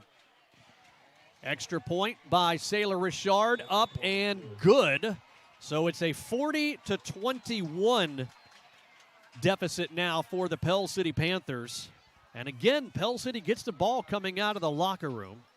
That's not an insurmountable deficit. I mean, you just got to clean some things up, and somebody tied number 1 to the locker room at the half.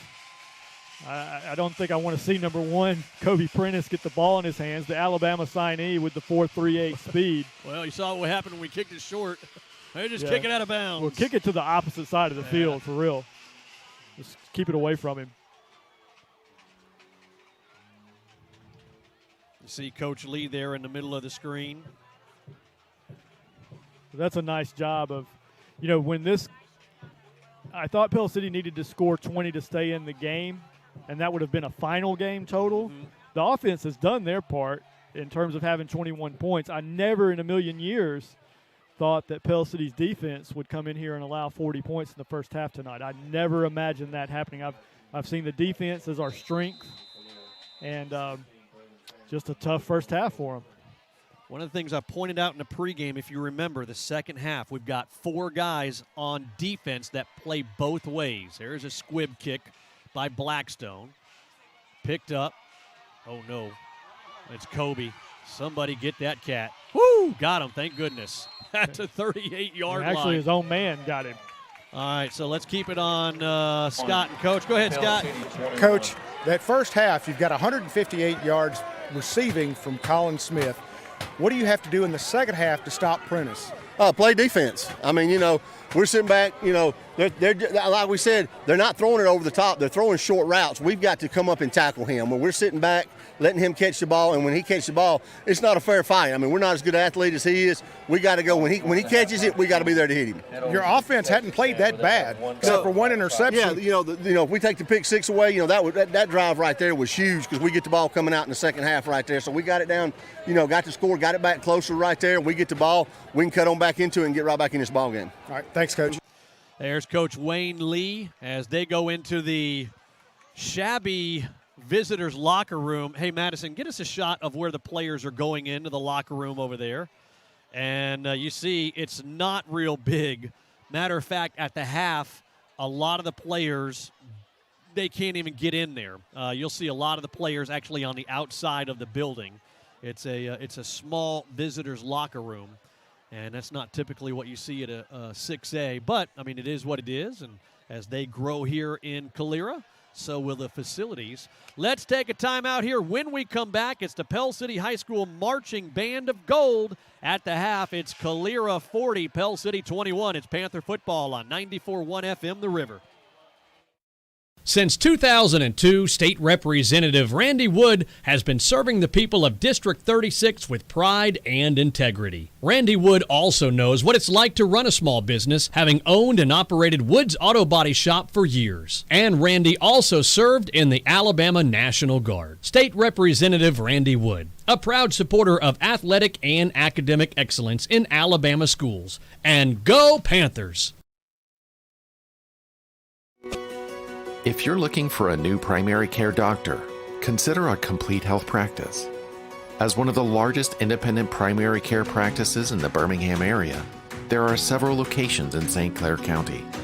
And as a Complete Health patient, you can expect excellent service and care centered on you. Visit them at CompleteHealth.com to find a practice nearest you. Complete Health. Patients first, always.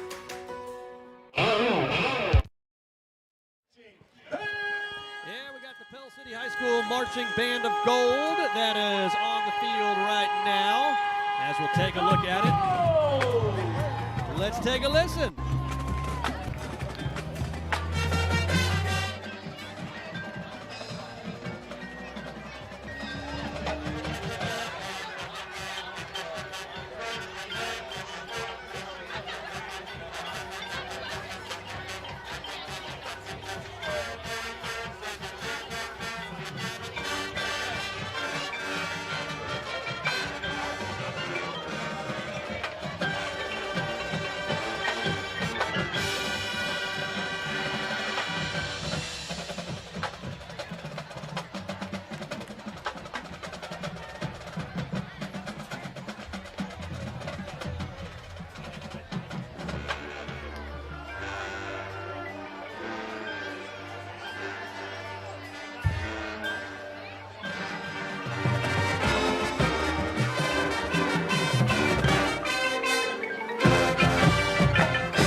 The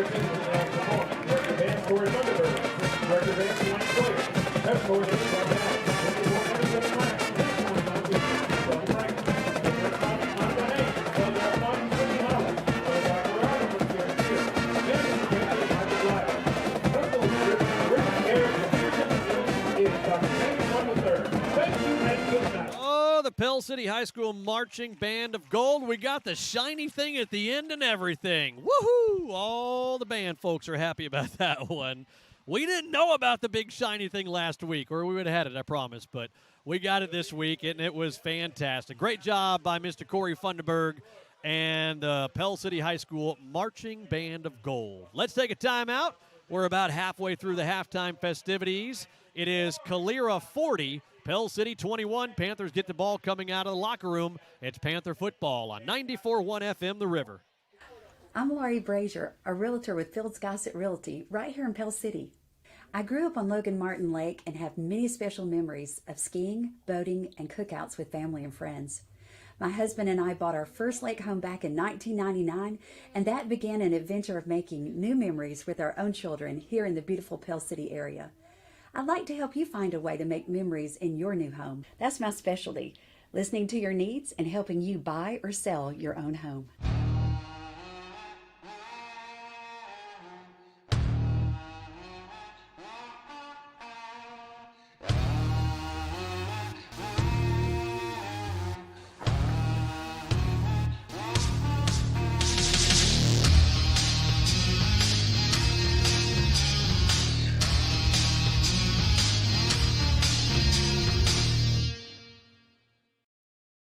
The Territorium Haunted House and Amusements dares you to come visit. Come brave the twisted corridors of the Territorium. But beware if you do. If you're too scared, come ride the big Eli Ferris wheel or the Haunted Castle Dark Ride.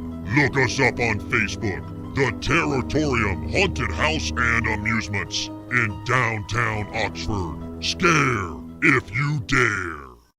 Looking for a little more comfort in your life? Don't think you can afford a top brand heating and cooling system? Well, Carrier has the right solutions for every budget. And at Allen Service Company, they'll show you the full lineup of best-in-class home comfort systems. Turn to the experts at Allen Service Company, where financing is available, subject to credit approval. Call 205-338-2311, 205-338-2311, or visit online at allenservicecompany.com. Jake from State Farm. I would like to formally extend my gratitude for the Russell rate on my insurance. Do you mean surprisingly great rates from State Farm?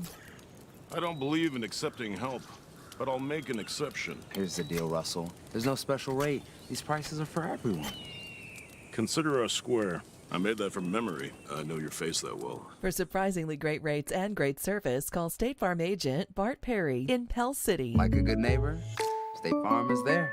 McSweeney Chrysler Dodge Jeep Ram says it's tailgate time. Show up and show off in a new Ram 1500 4-door starting from $34,999 while supplies last. During Ram Power Days, the Pell City Truck Pros feature the largest heavy-duty truck inventory in the Southeast. Buy a new Ram 1500 4-door starting from $34,999 at McSweeney Chrysler Dodge Jeep Ram. I-20 exit 158 under the biggest American flag in Central Alabama.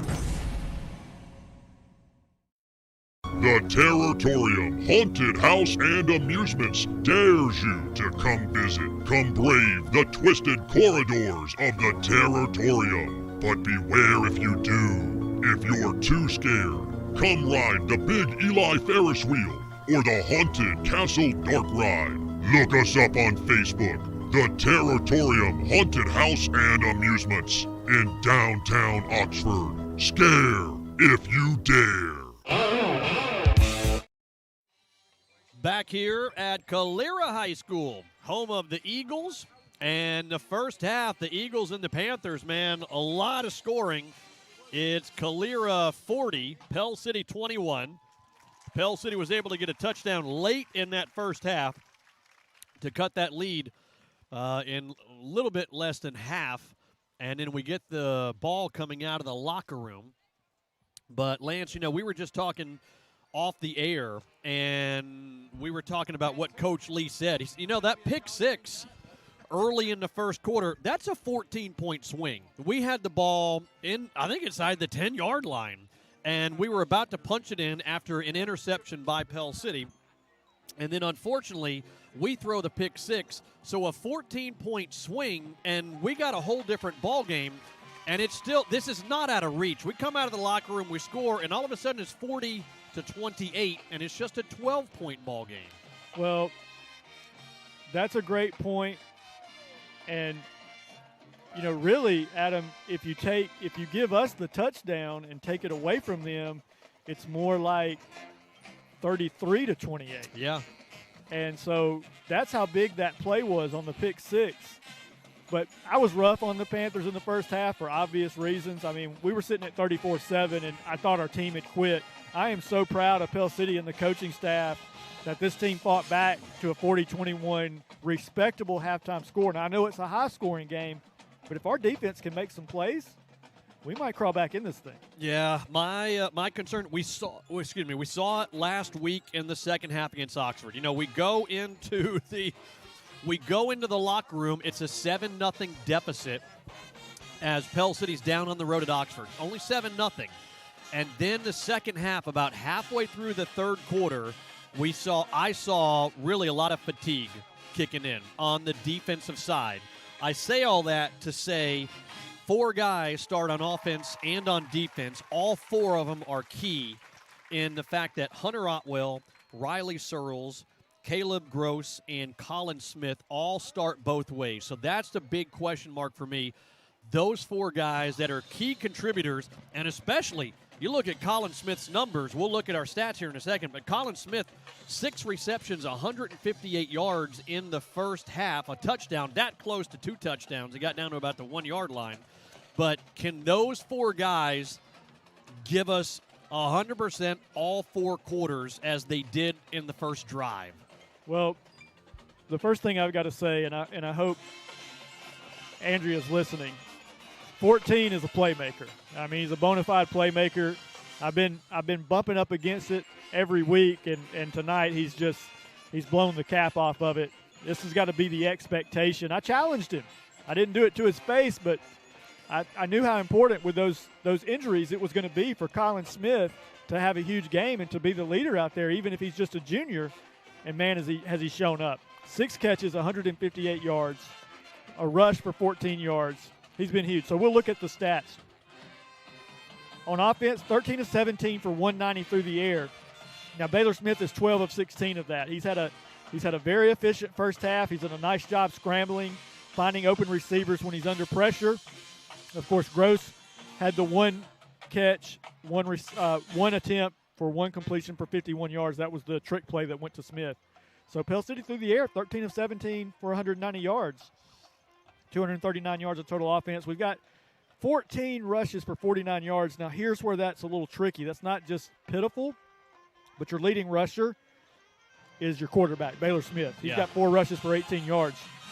You've got the jet sweep from Colin Smith for 14 yards. Your running backs, Adam, Reese, 6 carries, 14 yards. Bedford, 3 carries for 3 yards.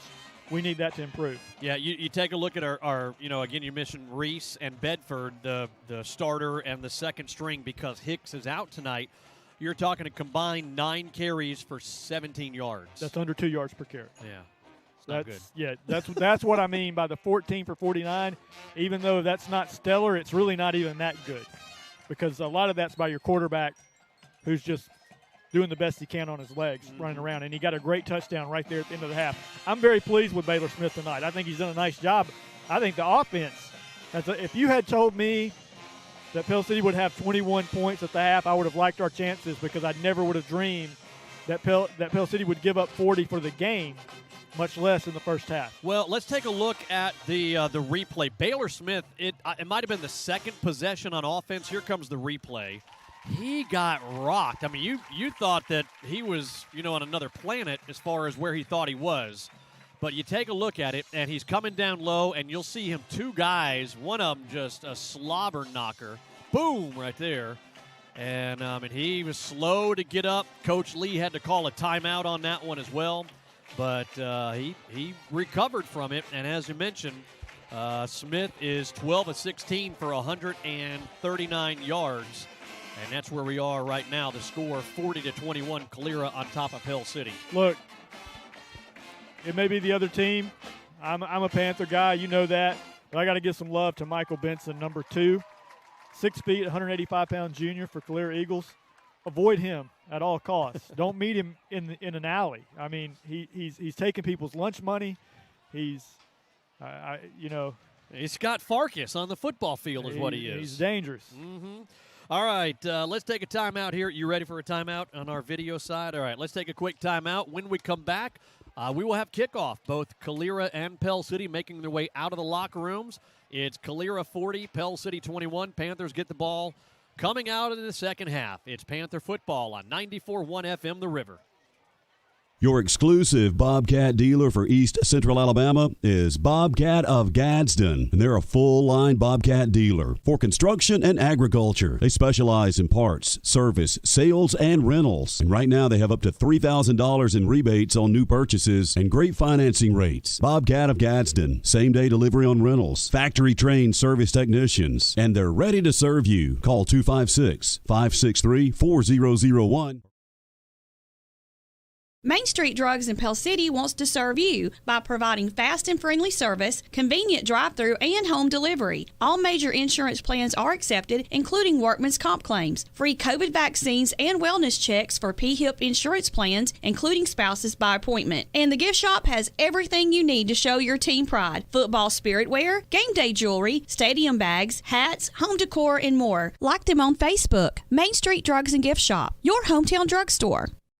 I was finally ready to buy my first home after renting for the last several years. As I started my search, I got overwhelmed by how many websites and confusing listings there are. That's when I found the experts at ERA King. To me, ERA means expertise, reliability, and activity. I depended on them to find a home in my budget, and they didn't stop working until the keys were in my hands. ERA King. To us, it means always doing the right thing for every client. What will ERA mean to you? Find out at eraking.com. Looking to break free with internet that will not hold you back? Only Hargray offers the fastest internet in town with unlimited data as well as local service and tech support. Try Hargray stress-free with no contracts and a 30-day money-back guarantee. If you want speed, reliability, and great value, call 205-350-9885. Go to hargray.com for more and switch to Hargray today. Hi, I'm Adam Stokes, owner of 94.1 FM The River. Thanks for watching high school football here on our social media platforms, whether you're watching Pell City or Springville. Also want to thank our advertisers who support us and allow us to bring this product to you absolutely free of charge. You pay nothing to watch this broadcast thanks to our advertisers. So if you need their services, please give them a call. If you know them or you're around town, stop by, let them know that you appreciate them supporting our communities and our teams, and we ask that you do the same. If you have a business that you would like to get in front of nearly 20,000 eyeballs every Friday night, between Pell City and Springville, nearly 20,000 views for these two football broadcasts, you can shoot us an email, adamstocks@theriver941.com. That's adamstocks@theriver941.com. Go Panthers, go Tigers. Thinking about buying your first home? Then Coosa Valley Mortgage can help you unlock the door to home ownership. With first-time home buyer programs that can put you in the home of your dreams. Conventional, FHA, USDA, VA, or construction perm options. Call 205-884-2665 or visit CoosaValleyMortgage.com to see what Coosa Valley Mortgage can do for you. Coosa Valley Mortgage, we've got you covered. Equal housing lender, NMLS 198757. Back here at Pell City High School, the Pell City High School Marching Band of Gold doing a fantastic job with the halftime festivities. I've had several of my band members tell me it was a flyover. I like Big Shiny Thing better. BST, Big Shiny Thing. That's what it was. That was really cool. All the home fans are clapping and everything. As we are getting ready for the second half of this football game. It's 40-20. Pell City down. About to get the ball back, though, here. How big would a scoring drive to open up the second half be for Pell City? Huge. A return here would be huge. I see some holes out there. If the Panthers, whoever gets the ball, we can find. We got number 14 down low to our side. Yeah, your three deep guys are Colin Smith, Carlos Herring, and Bedford. And it comes to Bedford. On the run, lowers his head at the 32 up to the 33, 34-yard line. Nice job by Bedford coming up and getting the ball and getting what positive yardage he could on the return. Let's go down to our Bobcat of Gadsden sideline reporter, Scott Elliott. What do you got, Scott? Well, I got an injury update. Bossy has a hyperextended right knee and will not return to the game. And that is a starter for the Panthers on defense, one of the starting linebackers. So Pell City down 3 starters now for this game, as we had 2 out before we even kicked off. Quentin Hicks, our starting running back, out, and our starting wide receiver and defensive back, Kentrell Borden, also very important in the special teams. He did not dress out tonight for the Panthers. Looks like Bedford split to the left, setting up the jet street down low. And a good job by Calera, just stretching it out all the way to the near side here. Carlos Herring ran about 60 yards. We got about a half a yard gain on the play itself. Just getting underway here, third quarter. Panthers down 40-21. Yeah, Carlos trying to find the edge and just couldn't get there before he's forced out of bounds. Second down and long, 9. There is the give to Bedford, running right side across the 35. Hit hard, but still forward momentum up to the 36. Still, boy, we've seen too many of these third and long scenarios. Yeah, and that's, we talked about it when we went over the stats, our Allen Service Company stats at the half. When you've got 16 carries for 50 yards in the running game, typically you're going to find yourself in that third and long. Well,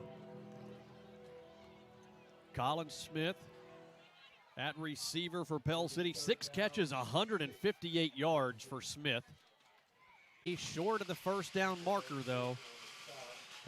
Fourth and every bit of 3 at our own 40-yard line. Here comes the punting unit for the Pell City Panthers. One of the things that we're seeing, Adam, we talk about players going both ways for Pell, and hopefully we won't see what happened last week against Oxford, where Pell City was just out of gas in the second half. High punt. Calling for a fair catch. Ball's on the turf. Oh, did the Panthers get it? It bounced off of one Panther, and I think it went into the breadbasket of Kobe Prentice. It did, man. Prentice calling for the fair catch, bounces off of him, hits a Panther right back into Prentice's hands. And the flag would have been against, or is against, Calera, so that would have been a non-factor had Pell City been able to jump on the football. And for poor Kobe Prentice. I mean, you go around dropping too many of those, and old Nick will jerk that scholarship away. That's not going to fly in Tuscaloosa. Kid's amazing. I mean, what incredible speed. It's been a while since we've seen a kid, Adam, that you just can't get your hands on. But a true 4.38, when that's on the football field, it shows. You can't touch them.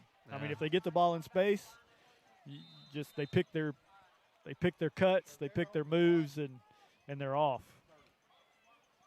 Setting up the screen. They look for Kobe. They're throwing deep. Oh, man, receiver wide open. Thank goodness the sidelines tackled him at the 40. They had 2 receivers down low to the near side and only 1 DB back there. You know why? Give an assist to Kobe. I mean, you get so worried. You had him out in the flat. Everybody's looking at number 1. I mean, if he gets the ball in the flat, you're worried if you can tackle him or not. You lose coverage. Somebody gets a big play downfield. The handoff, trying to find something there. Not much. Drew Sisson up top. Down low on the tackle is Riley Searles for the Panther defense. A name we have not called as much tonight as we typically do. Drew Sisson in on that tackle. Definitely one of the leaders on that Panther defense.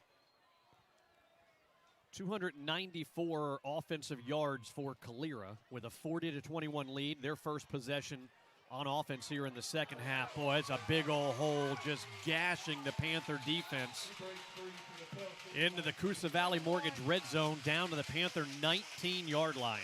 Calera quarterback number 9, Preston Stokes, 5'11", 160-pound junior, 9 of 9 for 214 yards. Has not thrown an incomplete pass. He does have an interception. Bossy, before he went out, almost had a pick six. He returned it inside the 5. Of course, we've lost Bossy for the game with a hyperextended knee.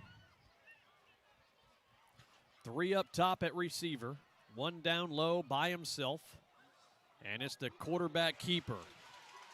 Inside the 10, no, he gets to the 11, and he spins out of the grasp of Colin Smith.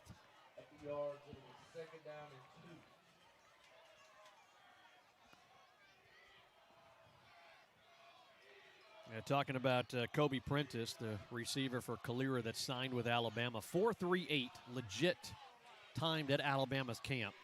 He's got 3. He's got 4 catches, 81 yards, and 2 touchdowns. And there is a throw to him right there. Make that 3 touchdowns. Let's see if we can get a shot of that one. We had him isolated. This one right here, isolation. See what it looks like right here. Just a simple, looked like a simple slant route. That was an 11-yard touchdown. There he goes. Yep, right there. And if that looked easy, it is for him. You know, Adam, we've had the opportunity to call some really outstanding athletes over the years. We've seen some guys that are now playing in the NFL. And I think back to when we called Hoover. Remember the Pell City Hoover playoff matchups? Mm-hmm. We had 2 of those as the PAT is up and good, and we got to see Marlon Humphrey play, and I called it, man. It's a first-round pick. I was like, that guy's going to play in the NFL, and he's borderline going to be a defensive MVP of the NFL. I mean, he's an all-pro first-round pick. Did you watch? You want to feel old? Did you watch any of the Gadsden City Oxford game last night, by any chance? I did not. I felt old when they said Dre Kirkpatrick's son out there on the field for Gadsden City. Now, I think Dre was a bit on the young side when he had the child. Might have even been in high school. But there's another one, Dre Kirkpatrick at Gadsden City. You just saw him. You're like, that cat's good. He was a first-round draft pick, and I think he's still in the NFL a decade or so later. He is. He got picked up by the 49ers this year. He's winding down his career. That's how old you and I are getting. We've seen guys come through high school, their college days, and their NFL careers. Talking about Dre Kirkpatrick from Gadsden City High School in Alabama.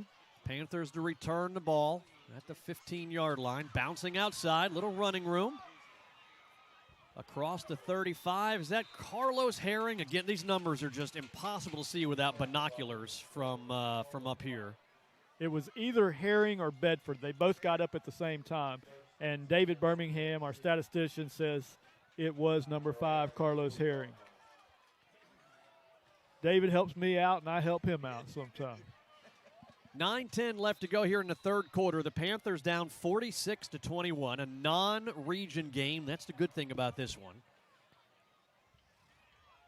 And, you know, talking about it being non-region and not counting in the standings for our playoff opportunity, it's nice to see our offense doing some work here this game. There's a screen pass out of the backfield. Here's a flag coming way out of the secondary from the referee on the near side. It's Bedford with the 4-yard catch and run up to the 44-yard line. Let's see what the white hat says here. Unfortunately, I see it by our number. I'm not going to call his number, but a player's body language that it's against him. I think they got a wide receiver for Pell City. It's going to be holding one of our wide receivers out on the edge trying to – you like the effort. It's one of those things where you just got to do your best and not hang on to them too long. If you extend that arm, they're going to call it. So the spot foul is going to be 10 yards back to the 30-yard line of Pell City. In motion, it's Bedford. Again, the quarterback draw. Almost looked like a design play. He didn't give much look at downfield.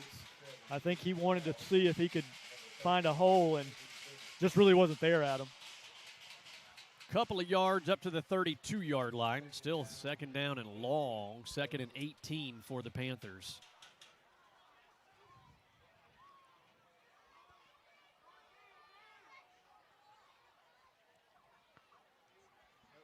Early action third quarter. Pell City down 48-21 here at the Calera Eagles High School home field.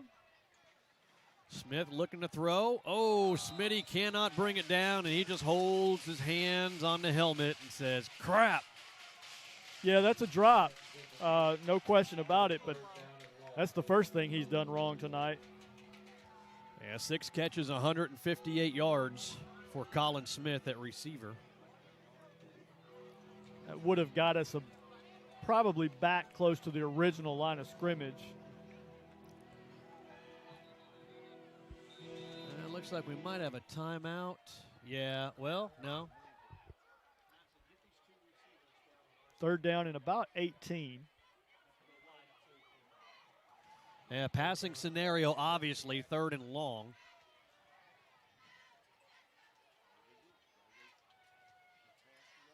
Out of the shotgun, Smith looking up top. Oh, he's setting up the screen to Bedford. Oh, man, just a shoestring tackle there by the defender for Calera. And what looked like some good turf on that far side for running room results in a 4th down and long, 4th and 12. So here comes Jake Blackstone to punt it away. Yeah, it was set up well. That was well-designed play. Perfect time to call the screen. It was set up to work, and it did get a decent game, but Pell City, needed 18, not 8. He was close to breaking it, too. Just a step. And Mr. 4-3 awaits at the 30-yard line. Let's see. He hasn't had an opportunity really to return one. Oh, he puts it on the turf again. Oh, good gracious. I think Calera got it. Yes, they did. Yeah, he's dropped. He's muffed his last 2 returns. Yeah. And Pell City just couldn't jump on either of them. Man, you're right. He needs to erase that out of huddle so Nick Saban doesn't see that. If Saban's got any thoughts of putting number 1 Kobe Prentice back there to return punts for Alabama within the next couple of years. And that are a lot of repetitions for Prentice back there to catch that ball. Those college punters, man, they put it a lot higher and a lot farther than what you see in high school, too. Well, those things rain down from the sky when you reach the college level. Prentice, 5 catches for 92 yards, 3 of those 5 going for touchdowns. It's a nice percentage. Yeah. Far side, good tackle by the Pell City Panthers over there. It's, crap, I can't, it's 8, a 9, Coleman maybe? I can't see these numbers.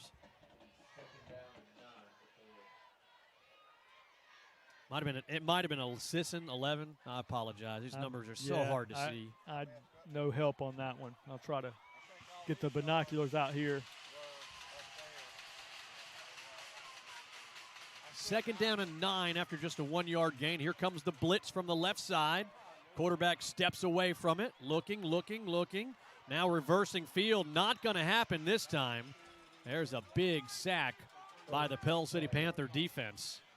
Number 22, Hunter Otwell's had a nice game, and he chases the quarterback down. Some initial pressure there by Brian Keller. Keller came in, ran past the quarterback, but was able to get him out of the pocket, which allowed his teammate, Hunter Otwell, to come in and get the sack. Here's a 3rd down and 12 at their own 38. Where is number 1? He's up top right there. And they're looking for the screen to Prentice. Makes one miss. Here come the Jets. Oh, goodness. Got the angle, makes a move, and Pell City rides him down at the 5-yard line. Colin Smith brings him down, and I think Colin might have got a face mask or something. Let's take a look at that one. I mean, they set it up. I asked where number 1 was, Well, the first thing here, Adam, he catches it in space, and we all hold our breath because watch him go. I mean, he's just too quick, and I think he did us a favor when he cuts back. Yeah, I think he probably could have beat us had he kept running straight. Colin, I didn't see Colin. Did they get a horse collar? Hey. That was a 56-yard gain, by the way. You know what? Don't want to see anybody get hurt, but if I'm Colin Smith, I understand, brother. Grab anything you can. He rode number 1 down for 5 or 6 yards, but he got him down. Tell your mama you caught him because that's a kid that can fly. Let's see if they try to feed him. We got him isolated on our second camera. Let's see if they try to reward him with that play and throw it to him. Nope, there's the run. Nothing given right there. Looks like Hunter Otwell down low, first guy on the scene. Boy, I'm telling you, Brian Keller came in and stripped the ball loose, and he jumped right on it, and that may have been a premature whistle because obviously they felt like he didn't get it out, but he came in to strip the ball, and that's exactly what he did, and he came up with it, but I guess the running back was down before he completely got it out. Let's see where they put Prentice here. I think they want to reward him for that and give him touchdown number 4, maybe rest him for the rest of the night. He's up top there. They are looking that way. It is up, and it's going to be knocked down. They were looking for the guy who's already got 2 touchdowns, Braylon Farrington. Nice coverage by Herring out there on Kobe Prentice, number 1 that we've been talking about. And, sometimes you just got to body him up, get real physical. Kobe Prentice didn't like it, but I thought it was excellent coverage by Herring. 3rd down, goal to go. It's 46-21 with 4:50 left to go. They're going to try running again. Nothing to the outside. Great job. You got to give credit to Brian Keller. Forced that running back inside, and there were several guys, including Drew Sisson, there to make the tackle. 4th down, and it looks like here comes the field goal unit. Yeah, we've seen Brian do that a couple of times, and then that allows Bedford and Otwell and Sisson to come in and finish off the ball carrier.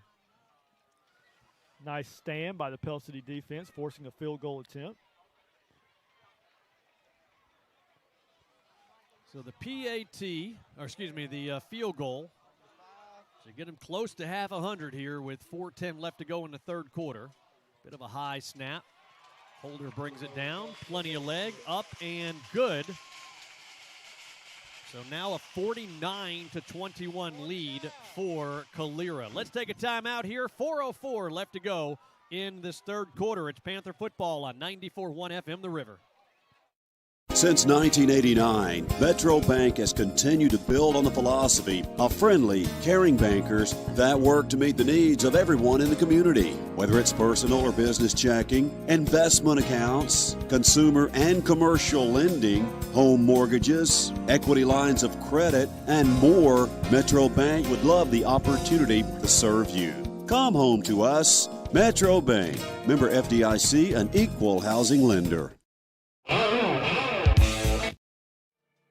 Back here at Calera High School, a field goal adds 3 more onto the scoreboard as you see it pop up there on the screen. 49-21 for the Calera Eagles, who are now kicking it off to our Pell City Panthers.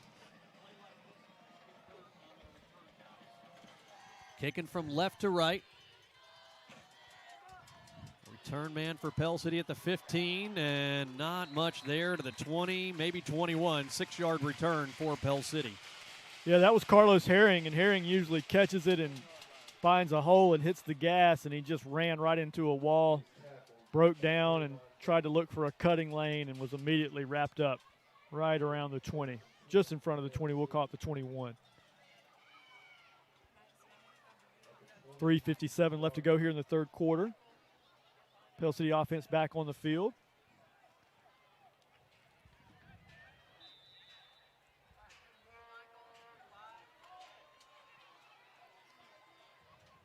Out of the shotgun, 3 receivers up top.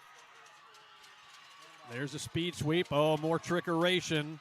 Colin has to just tuck it because there were 2 defenders all over the intended receiver running down the far side. Colin made a wise choice. I know we lost some yards, but he would have forced it up, probably been a pick instead. Well, the one that worked for the touchdown was Gross to Smith, and I think we were going to attempt a Smith to Gross there and let Colin throw it with number 12 running down the field. And as Adam said, well defended by Calera. They were ready for it that time. Second down and long after that 3, close to 4-yard loss right there.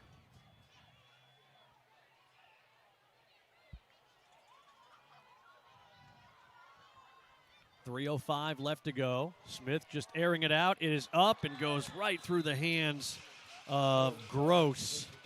Boy, it looked like Gross. I mean, it might have been just a tad bit high, but I don't know if he got any fingertips on it or not. What you got, Scott? Got an injury report. Number 84, Ryan Bowling. He's got a right forearm injury, hand forearm injury. When Dr. Jatani was pushing on his hand, he was in an obvious lot of pain. He's got a brace on it now. Not sure if he's going to return. Well, we came in with the walking wounded, and we're going to walk out of here with some more walking wounded, apparently. Setting up a wide receiver screen there, and just does not work out, as you can see, as you're watching either on YouTube or Facebook. Want to remind you, you can download our app, which is 94.1 FM The River, and watch Pell City live on Friday nights. You can watch the replays, and you can also watch Springville football live. Matter of fact, Springville on top of Fultondale. Last time I checked, I think it was 28-14. Homecoming up there for Coach John Clements and the Springville Tigers. You know, Adam, it doesn't get any easier for us next week, as we will face the top team in the region. Yeah, matter of fact, if you'll bring up the on the CGs, the region might not be the on one of those over there overlays. Yeah, let's look at the region standings. That one right there. That's our next opponent, Arab, 4-1. They were playing Brewer tonight, 3-0 in the region. That's a surprise to me, but Arab having a great start to the season. Yep. They got Southside last week, 28-7, I believe. Yeah, Southside was really banged up from what I heard. Yeah, when Southside goes and beats Oxford at Oxford. Right. Crazy region this year. Quarterback Reed, keeper. He just slides down inside the 35 for a first down there. Looked like Bedford was coming in to lay the wood. Quarterback says, nah, I don't feel like getting hit. Bedford, another Panther, playing both ways tonight. Yeah. Almost 400 total offensive yards with 2.5 left to go in the third quarter for Calera. They're setting up the wide receiver screen. Goes through the hands, incomplete. And, yeah, I don't see, looks like they've taken out. No, he's still up there. I see Kobe Prentice, the top of the screen there. I thought they might have taken him out. What you got, Scott? Got an update from a parent. Day-Day is out with a concussion. He's up in the stands right now. Man. Well, I noticed he was not in the backfield. We saw a lot of Bedford coming out of the locker room, and that would explain it. Goodness gracious, man. We came in banged up, and we are leaving maybe even more banged up. I mean, we are down to our third team running back. Yeah. I mean, he is number 3. Now, he's had some action, and he's a young guy. It's great to see him out there playing. He's playing hard, but that's just tough.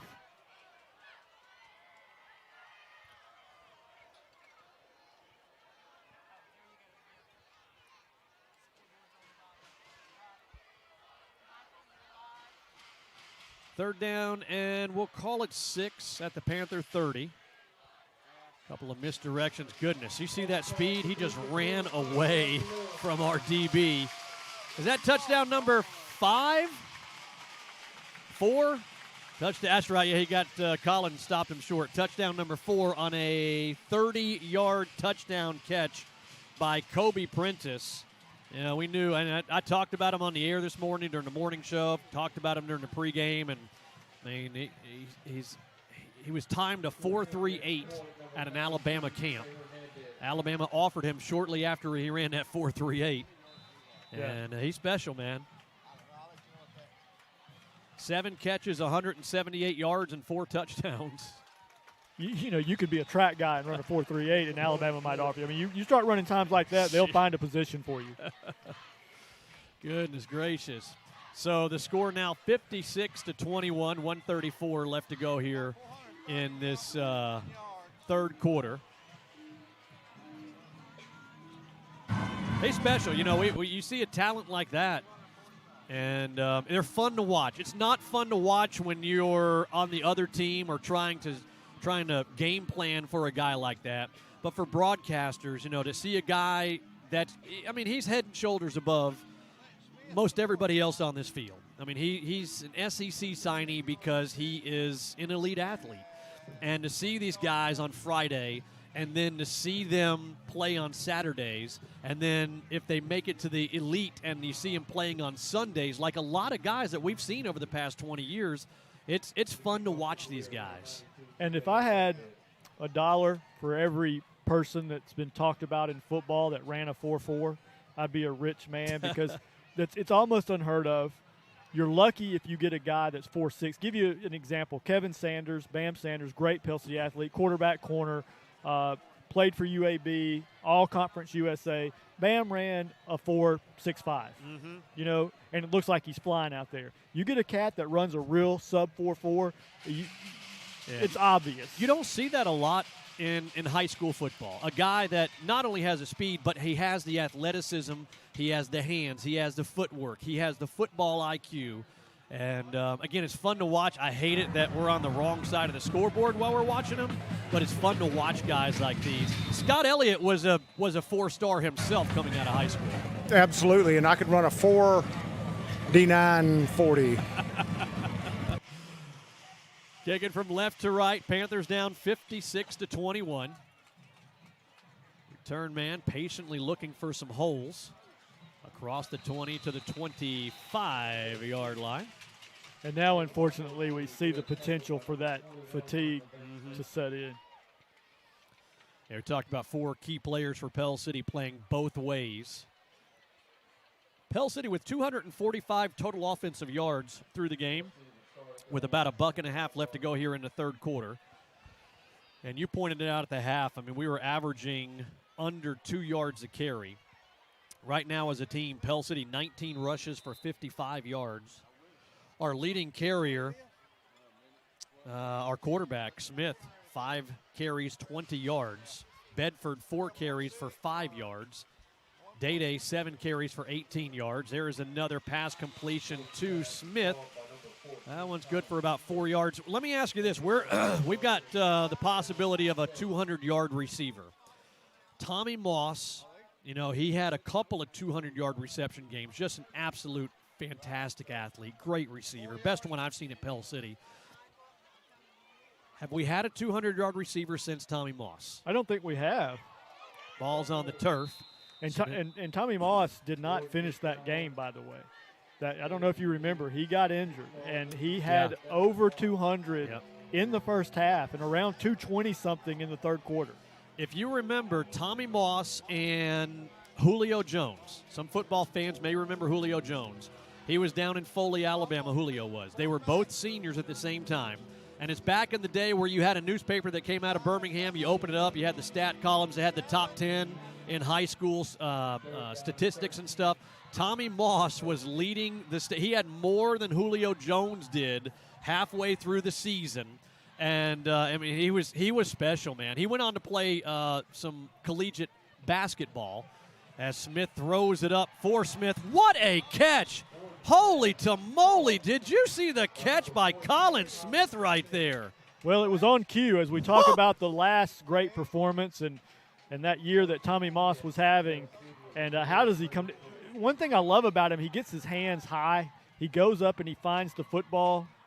And let's see. I'll tell you, we'll watch a replay right here. Here it is right here, the wide shot. Look at him grabbing it right there. Man, nice. Good coverage. Good catch. That was a 34-yard catch, by the way, Smith to Smith. And that puts him 8 catches, 196 yards. And that is the end of the third quarter. We're going to keep it here. And we end with a holding call as well. Oh, man. So the score, as we get ready to start the fourth quarter, 56-21. What you got, Scott? I've got a field update. Guys, the dew has fallen, and it is slick down here. Ah. Has it fallen on your lily? That is the end of the third quarter. Into the third quarter as we go to 4. The Pell City Panthers down 56-21. Adam Stokes, Lance Bowman up here. You know, we've been doing this many, many years. Good times and bad times, good games, bad games, and good times and tough times too. And Lance, I know this past week was a tough one for you, man. We've been thinking and praying about you and you and your family. And, you know, I know you wanted to say a little bit about your brother, who was a great athlete here at Pell City High School. Yeah, I appreciate it. I lost my brother being, oddly enough, Adam had not even made it home from the game last week at Oxford when I got the call from my dad. He passed away at 52. He passed away suddenly at home. And, that was my favorite Panther. Number 60, he played back for Pete Rich's defense when Lyle Darnell was coach of the great 85, 86 teams. Played with David Gullidge, was a 2-year starter, and just wanted to remember him. I appreciate you saying that. And he had battled COVID, been in and out of the hospital several times this year, and unfortunately just had never gotten to a point where I felt really comfortable that he was well, and we lost him last weekend. But thank you, buddy. I appreciate it very much. We've been praying and thinking about you, man. That's a tough one. All right, as we go to the fourth quarter, Pell City Panthers down 56-21. Panthers with an empty backfield, 2 receivers at each side. We need to get 4 more yards for Colin Smith here. Oh, it looked like he might have wanted to come to the near side with a screen possibly for Colin. 8 catches for Colin Smith, 196 yards. He had 3 in the first quarter, 3 in the second quarter, 2 in the third quarter, and we're just now entering in the fourth quarter here. That was the slightest of rocks along that left side of that offensive line. It might have been 1 or 2 of them that just a hitch in their movement. But the ref got us. Yeah, we got lots of penalties as we end the third quarter and start the fourth quarter. It is first down and, 25-ish. Ball at our own 42-yard line. There. Looking across the middle. It is up and incomplete. Good coverage there as he was looking for Caleb Gross coming across the middle. You know, and I don't know if you saw Colin Smith on the bottom of the screen. He was looking like he was ready to get a screen pass, trying to be the decoy. And unfortunately, Calera didn't bite. Certainly one thing for us to keep watching here in a 56-21 game. Can't see the scoreboard because of the goalposts. And all I have to do is look down at the computer screen right in front of me. It's probably easier. Look at the moon coming up over the trees. If you're here at the stadium, Andrea, go to the top of the stadium and look at the moon coming up behind the trees. Got a timeout on the field. As the play clock was going down to 0, did Smith get it in time? Whitehat says yes. I'll tell you what, let's take a timeout. When we come back, we'll resume the fourth quarter. 11:53 left to go in the game. It's Panther football on 94.1 The River.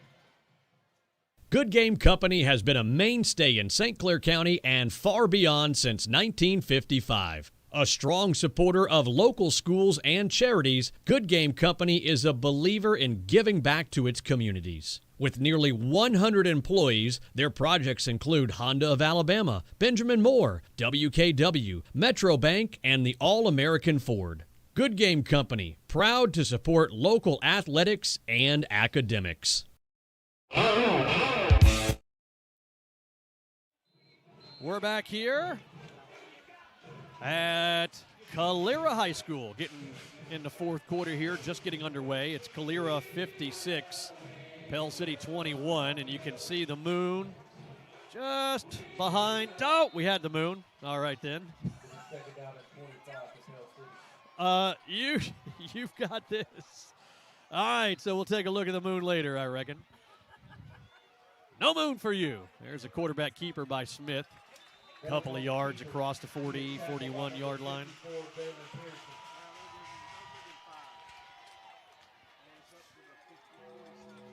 Third down and long. Clock's rolling, 11 and a half left to go.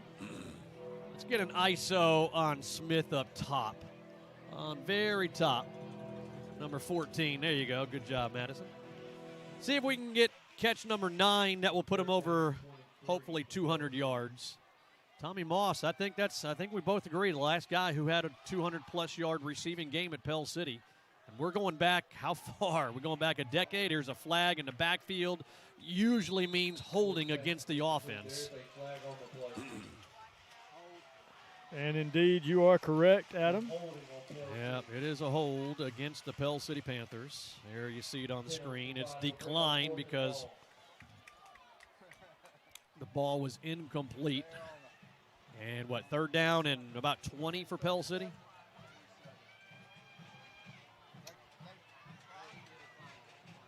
Yeah, maybe. Yeah, I think you're exactly right. Probably 19 or 20 on third down here.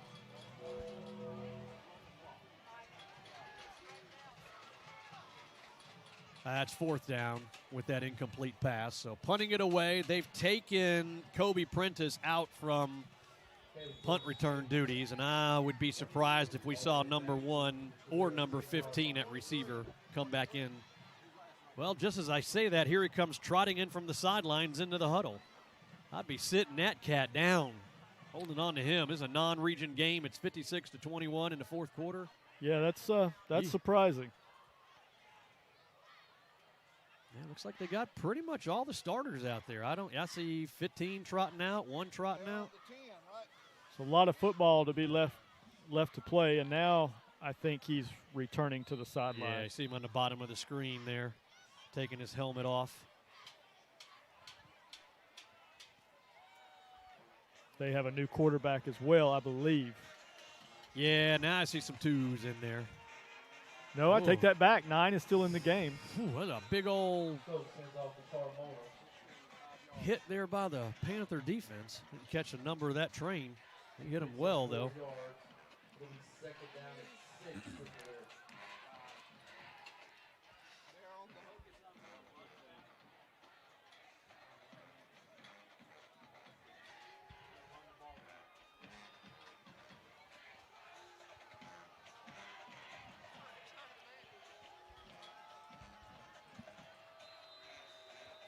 Second and 5. We got a stoppage of play.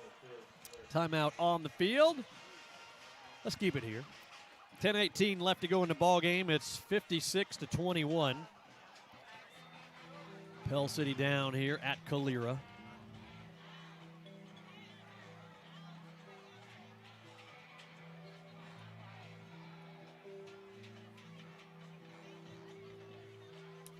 Well, tell you what, let's take a look at the schedule that we have left.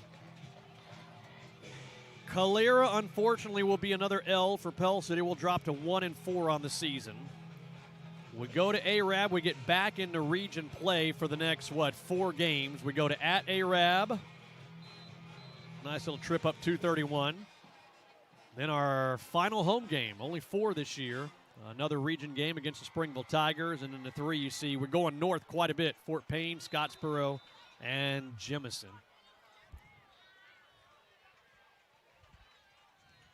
Second and 5. The handoff here. I think we're going to see a lot of handoffs. Just try to get this clock rolled down. Both these teams. Pell City, obviously, man, we got banged up. We were hurt coming in. Quentin Hicks, our leading rusher, and our starting running back, he was out coming into the game. Kentrell Borden, he made plays, offense, defense, all over the place. One of our best athletes out there. He was out coming into the game. Then we've had Day-Day Reese. He is out. He was knocked out of the game. A couple other key Panther players as well. 440 total offensive yards for Calera. Oh, man, look at that. That's a big hole right there. Can the Panthers catch him? Gross. I won't say anything, but Herring doing a nice job there, chasing the guy down. Herring showing some speed. It's high school ball. I don't know if they were running a 40-yard dash together or what was going on there for 10 yards or so. 9:24 left to go here in this ball game. It's Calera 56, Pell City 21. That was a 58-yard run there. A lot of twos out there for Calera at this point. A lot of hands on hips and tired Panthers out there on defense at this point for our Pell City Panthers. And the handoff. Good for about 2 or 3 yards. Close to the Coosa Valley Mortgage red zone. I know it's a 56-21 game, but Hunter Otwell, man, has been in on a bunch of tackles. I don't know what the official count is, but he's still playing, still getting after it down there. Stephon McGraw going to the sidelines, getting a little bit of a breather.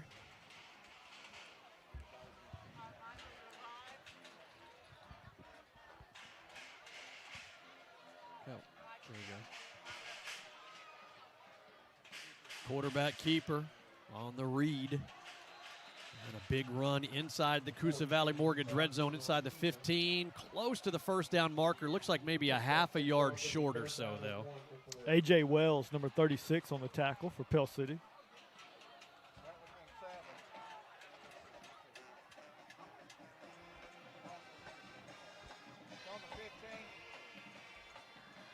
(56-21). We're right at 8 minutes left to go. Panthers all over that one. I don't think they got a gain on that one. It's going to be 4th down and about a half a yard at the Panther 15-yard line. A.J. Wells and Hunter Otwell combined on the stop for Pell City.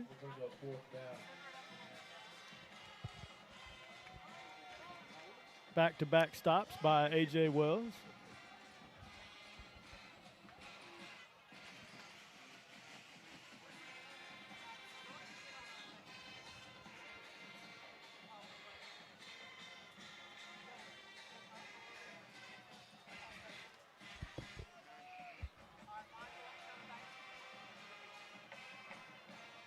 On 4th and short, they go for it, and spinning for a first down inside the 15 down to the 10-yard line. So the chains will move. Did they get enough to get it inside the 10? First down goal to go. Yeah, they do. Just inside the 10, inside that Coosa Valley Mortgage red zone. Drew Sisson, Riley Searles, and A.J. Wells again getting on the ball carrier.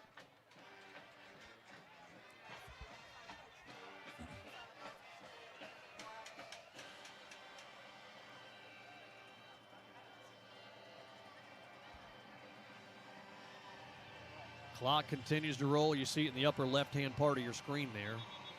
6:39, 6:38. I think we got some movement. Oh, no, it's a delay of game against Calera. Please don't do anything to delay this game. Lots of scoring. Unfortunately, more scoring for the Calera Eagles than the Pell City Panthers, 56-21. See some of the coaching staff there for the Pell City Panthers.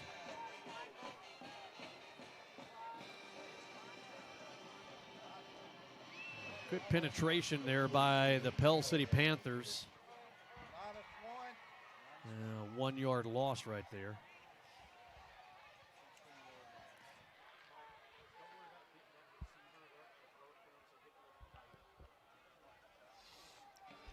Under 6 minutes here in the fourth quarter. David Birmingham just told me that Calera Eagles have surpassed the 500-yard mark. 5:10. Allen Service Company stats.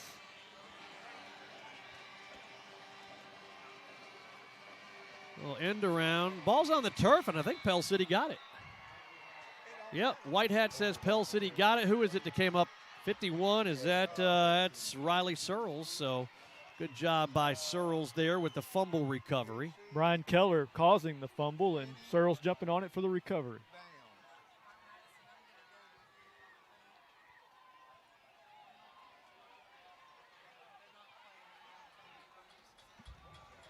We'll get a shot of that beautiful moon.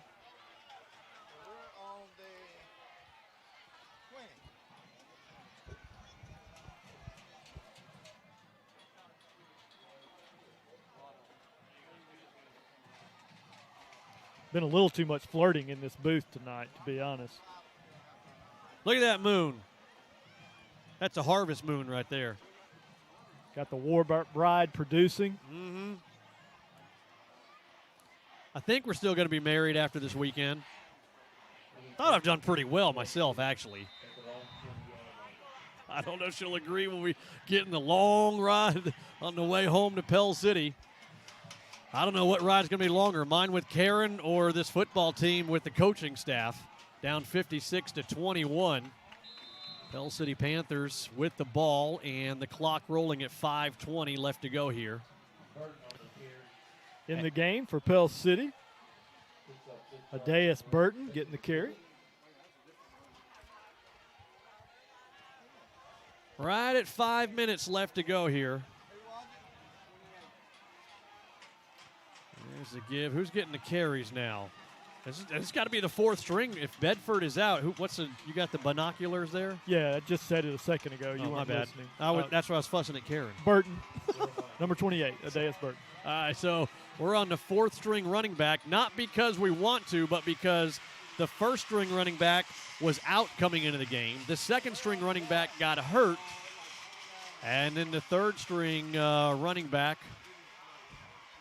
has gotten his fair share of carries, but ball game 56-21, trying to save his legs for the region game next week. On 3rd and 1, I think we lose a half a yard, so 4th down and short. Hey, look at that. Breathe out there. I can see your breath. Got some fall football, y'all. Fall came in on time this year. First week of fall feels like it. Get a shot of that band. Look at the marching band of gold. They're happy to be there.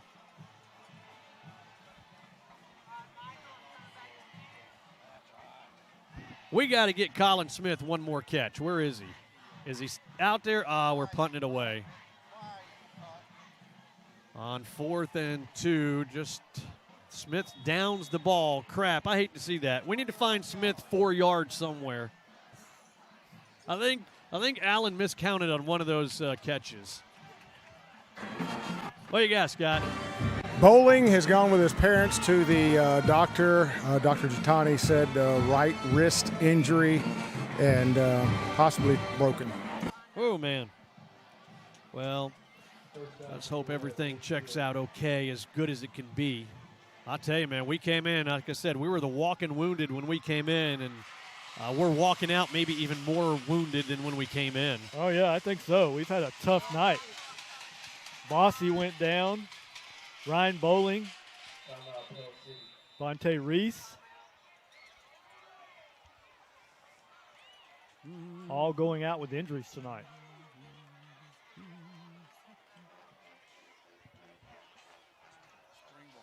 Springville on top of Fultondale 42-14, so it's been a good homecoming for Coach John Clements and the Springville Tigers.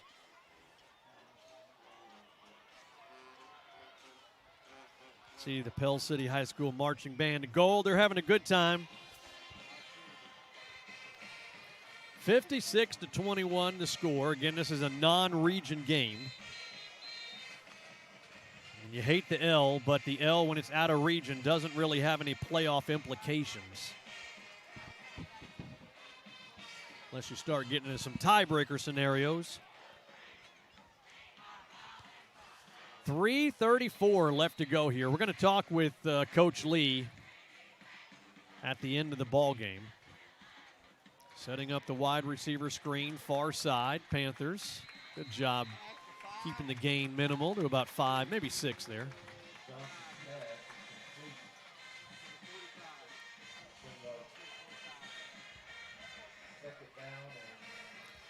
clock now at 3:15 left to go.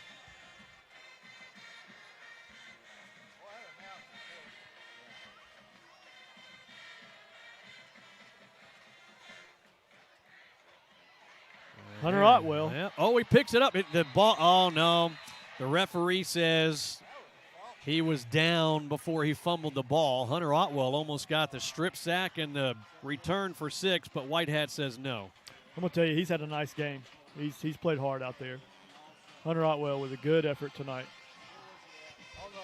You know, I know we've got 2.5 left to go, but we need to take a look at our player of the game, and we got a couple of guys, but I think there's one that just kind of stands out.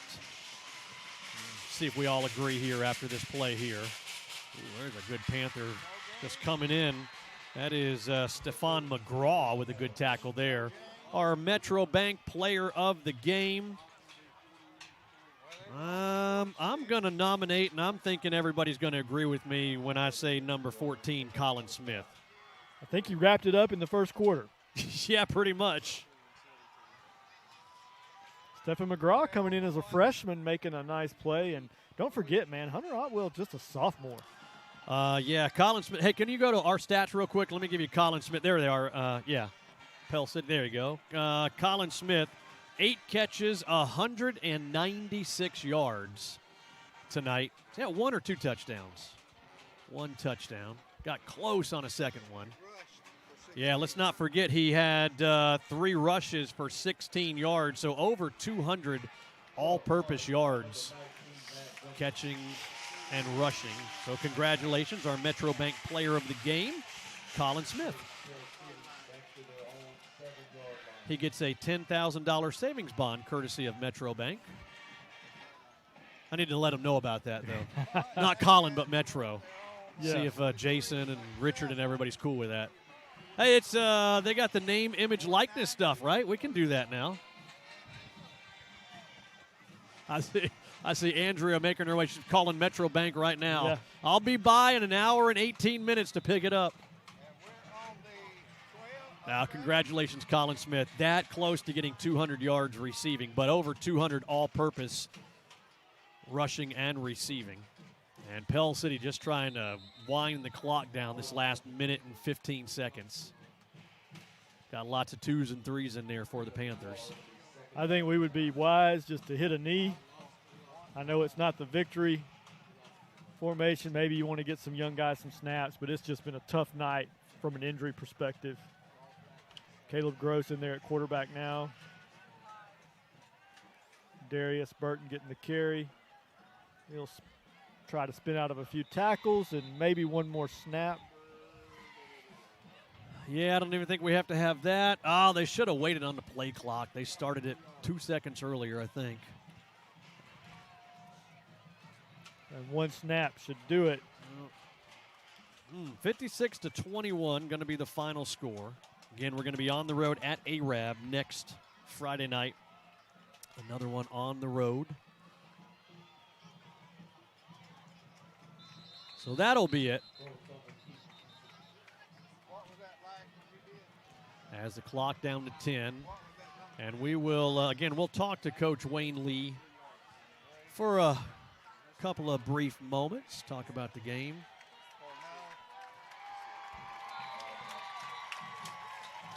(56-21).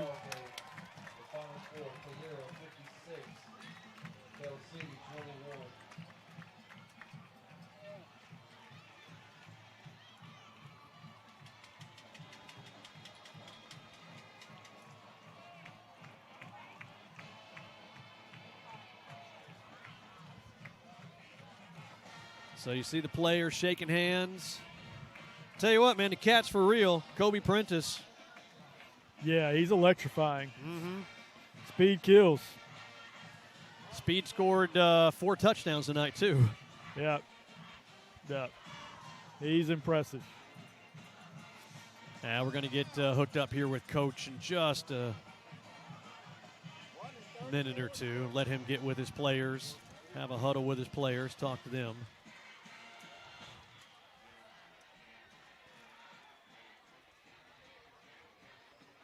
You want to take a look at our stats real quick as we wait on the coach? Absolutely. All right. Allen Service Company stats.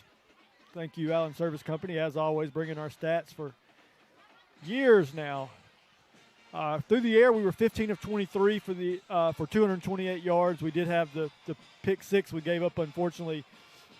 Baylor Smith was 14 of 22. Then Gross had the play that opened the game up, second play where we hit the wide receiver pass for 51 yards to Colin Smith. So, again, the total, the two combined, 15 of 23 for 228 yards. On the ground, Adam, we struggled, 27 carries for 65 yards. I'll go through the individual receiver numbers. Day Reese had a catch for 2 yards. Gross had 3 catches for 40 yards and a touchdown. Herring had a catch for 6 yards. Bedford had 4 catches for 4 yards. And, of course, our player of the game, Colin Smith, 8 receptions, 196 yards. What a night for Colin Smith. On the ground, Day Reese, 7 rushes, 18 yards before he went out with injury. Bedford, 4 carries for 5 yards. Smith had 8 carries for 12 yards. At one time, he was our leading rusher, but some sacks brought his numbers down. He also had a rushing touchdown. And Colin Smith, 3 rushes for 16 yards. We had some backs come in late and get some carries, too. I know Burton had 4 rushes for 13 yards. I think Herring got a carry for a yard. And those are our numbers. We had 293 total yards. Yep, our stats brought to you by Allen Service Company. Let's take a look at our schedule again real quick as we wait for the coach to finish up with his team. So, again, the loss here at Calera, 56-21, drops Pell City to 1-4 on the season. Going to be on the road at Arab. Everybody head up 231 North, about an hour or so, maybe a little more than that. Back in region play with Arab. And then we are going to take on Springville. The last game, only 4 home games. And we're going to take on Springville. That should be a good matchup there. Springville won tonight, by the way. They beat Fultondale, homecoming for Springville. Then we hit the road. We go north a lot the last 3 games. At Fort Payne, it's a region game. At Scottsboro, a region game. And then at May Jemison, our final game. That is a non-region. So the next 4 games, all region games. And that's where it all counts. We're sitting at, 0-2 in the region. Those 4 games are crucial. Got to have at least 3 of those 4 to be in the running, at least be in the talk of being in the possibility of some playoffs when we start Arab. And Arab, they're 3-0 in the region, I think, leading the region. Yeah, 4-1 overall, 3-0 in the region.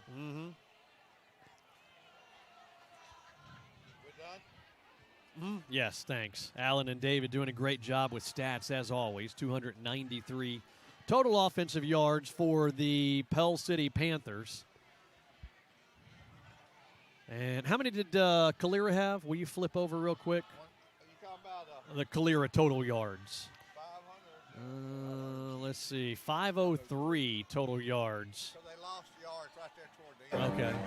All right. We'll get Coach hooked up here in just a second. All right. Point him over this way, if you will, Scott. Oh, you can't hear. All right. Coach, you got us okay? I got you. Hey, can you turn around? There you go, right here. All right, yeah, right. I see you up there. A tough one, man. I mean, that was a tough game. We apparently our plan for number 1 was not near as good as we thought it was. Woo. That cat's pretty good, man. Yeah, he's special. I mean, there's, they don't miss many over there in Tuscaloosa. They don't miss on many of them, and I don't believe they missed on this one. Coach, for 3 games and 2 quarters, I thought defense was our strength. Yeah. You chalk tonight up just to an exceptional athlete, or you see anything that you're concerned about? Yeah, I see a lot of things we're concerned about. I mean, yeah, he made a lot of plays right there, but the thing that got me tonight that we knew he was going to make some plays. I did not think he was going to be. I don't even want to know what his totals were. It's probably ridiculous, but we gave up. We didn't handle the run as well as we should have. Yeah, we walked in here, Coach, as the walking wounded. We're walking out as the really walking wounded now. I don't even know how many. I mean, it was, we had to kick out of an offensive formation. My first snapper's out. My second snapper may have broke his wrist right there. So we just had to back Caleb up and punt. Now, he did a pretty good job of it, but I'm out of snappers. Usually in high school, you can't go much more than 2 deep. Coach, next week we're going up 231 North. We were just talking about 4 region games in a row. These are really 4 important games for us. Absolutely. And we start off with one team that's undefeated in the region right now. So, yeah, it's we got to get back. First off, we got to see who we got. And once we see who we got to get the right ones on the field for next Friday night. All right, Coach. Safe travels back to Pell City. All right, thank you, guys. Thanks, Coach Wayne Lee, the head football coach of our Pell City Panthers, as we are going to wrap things up here.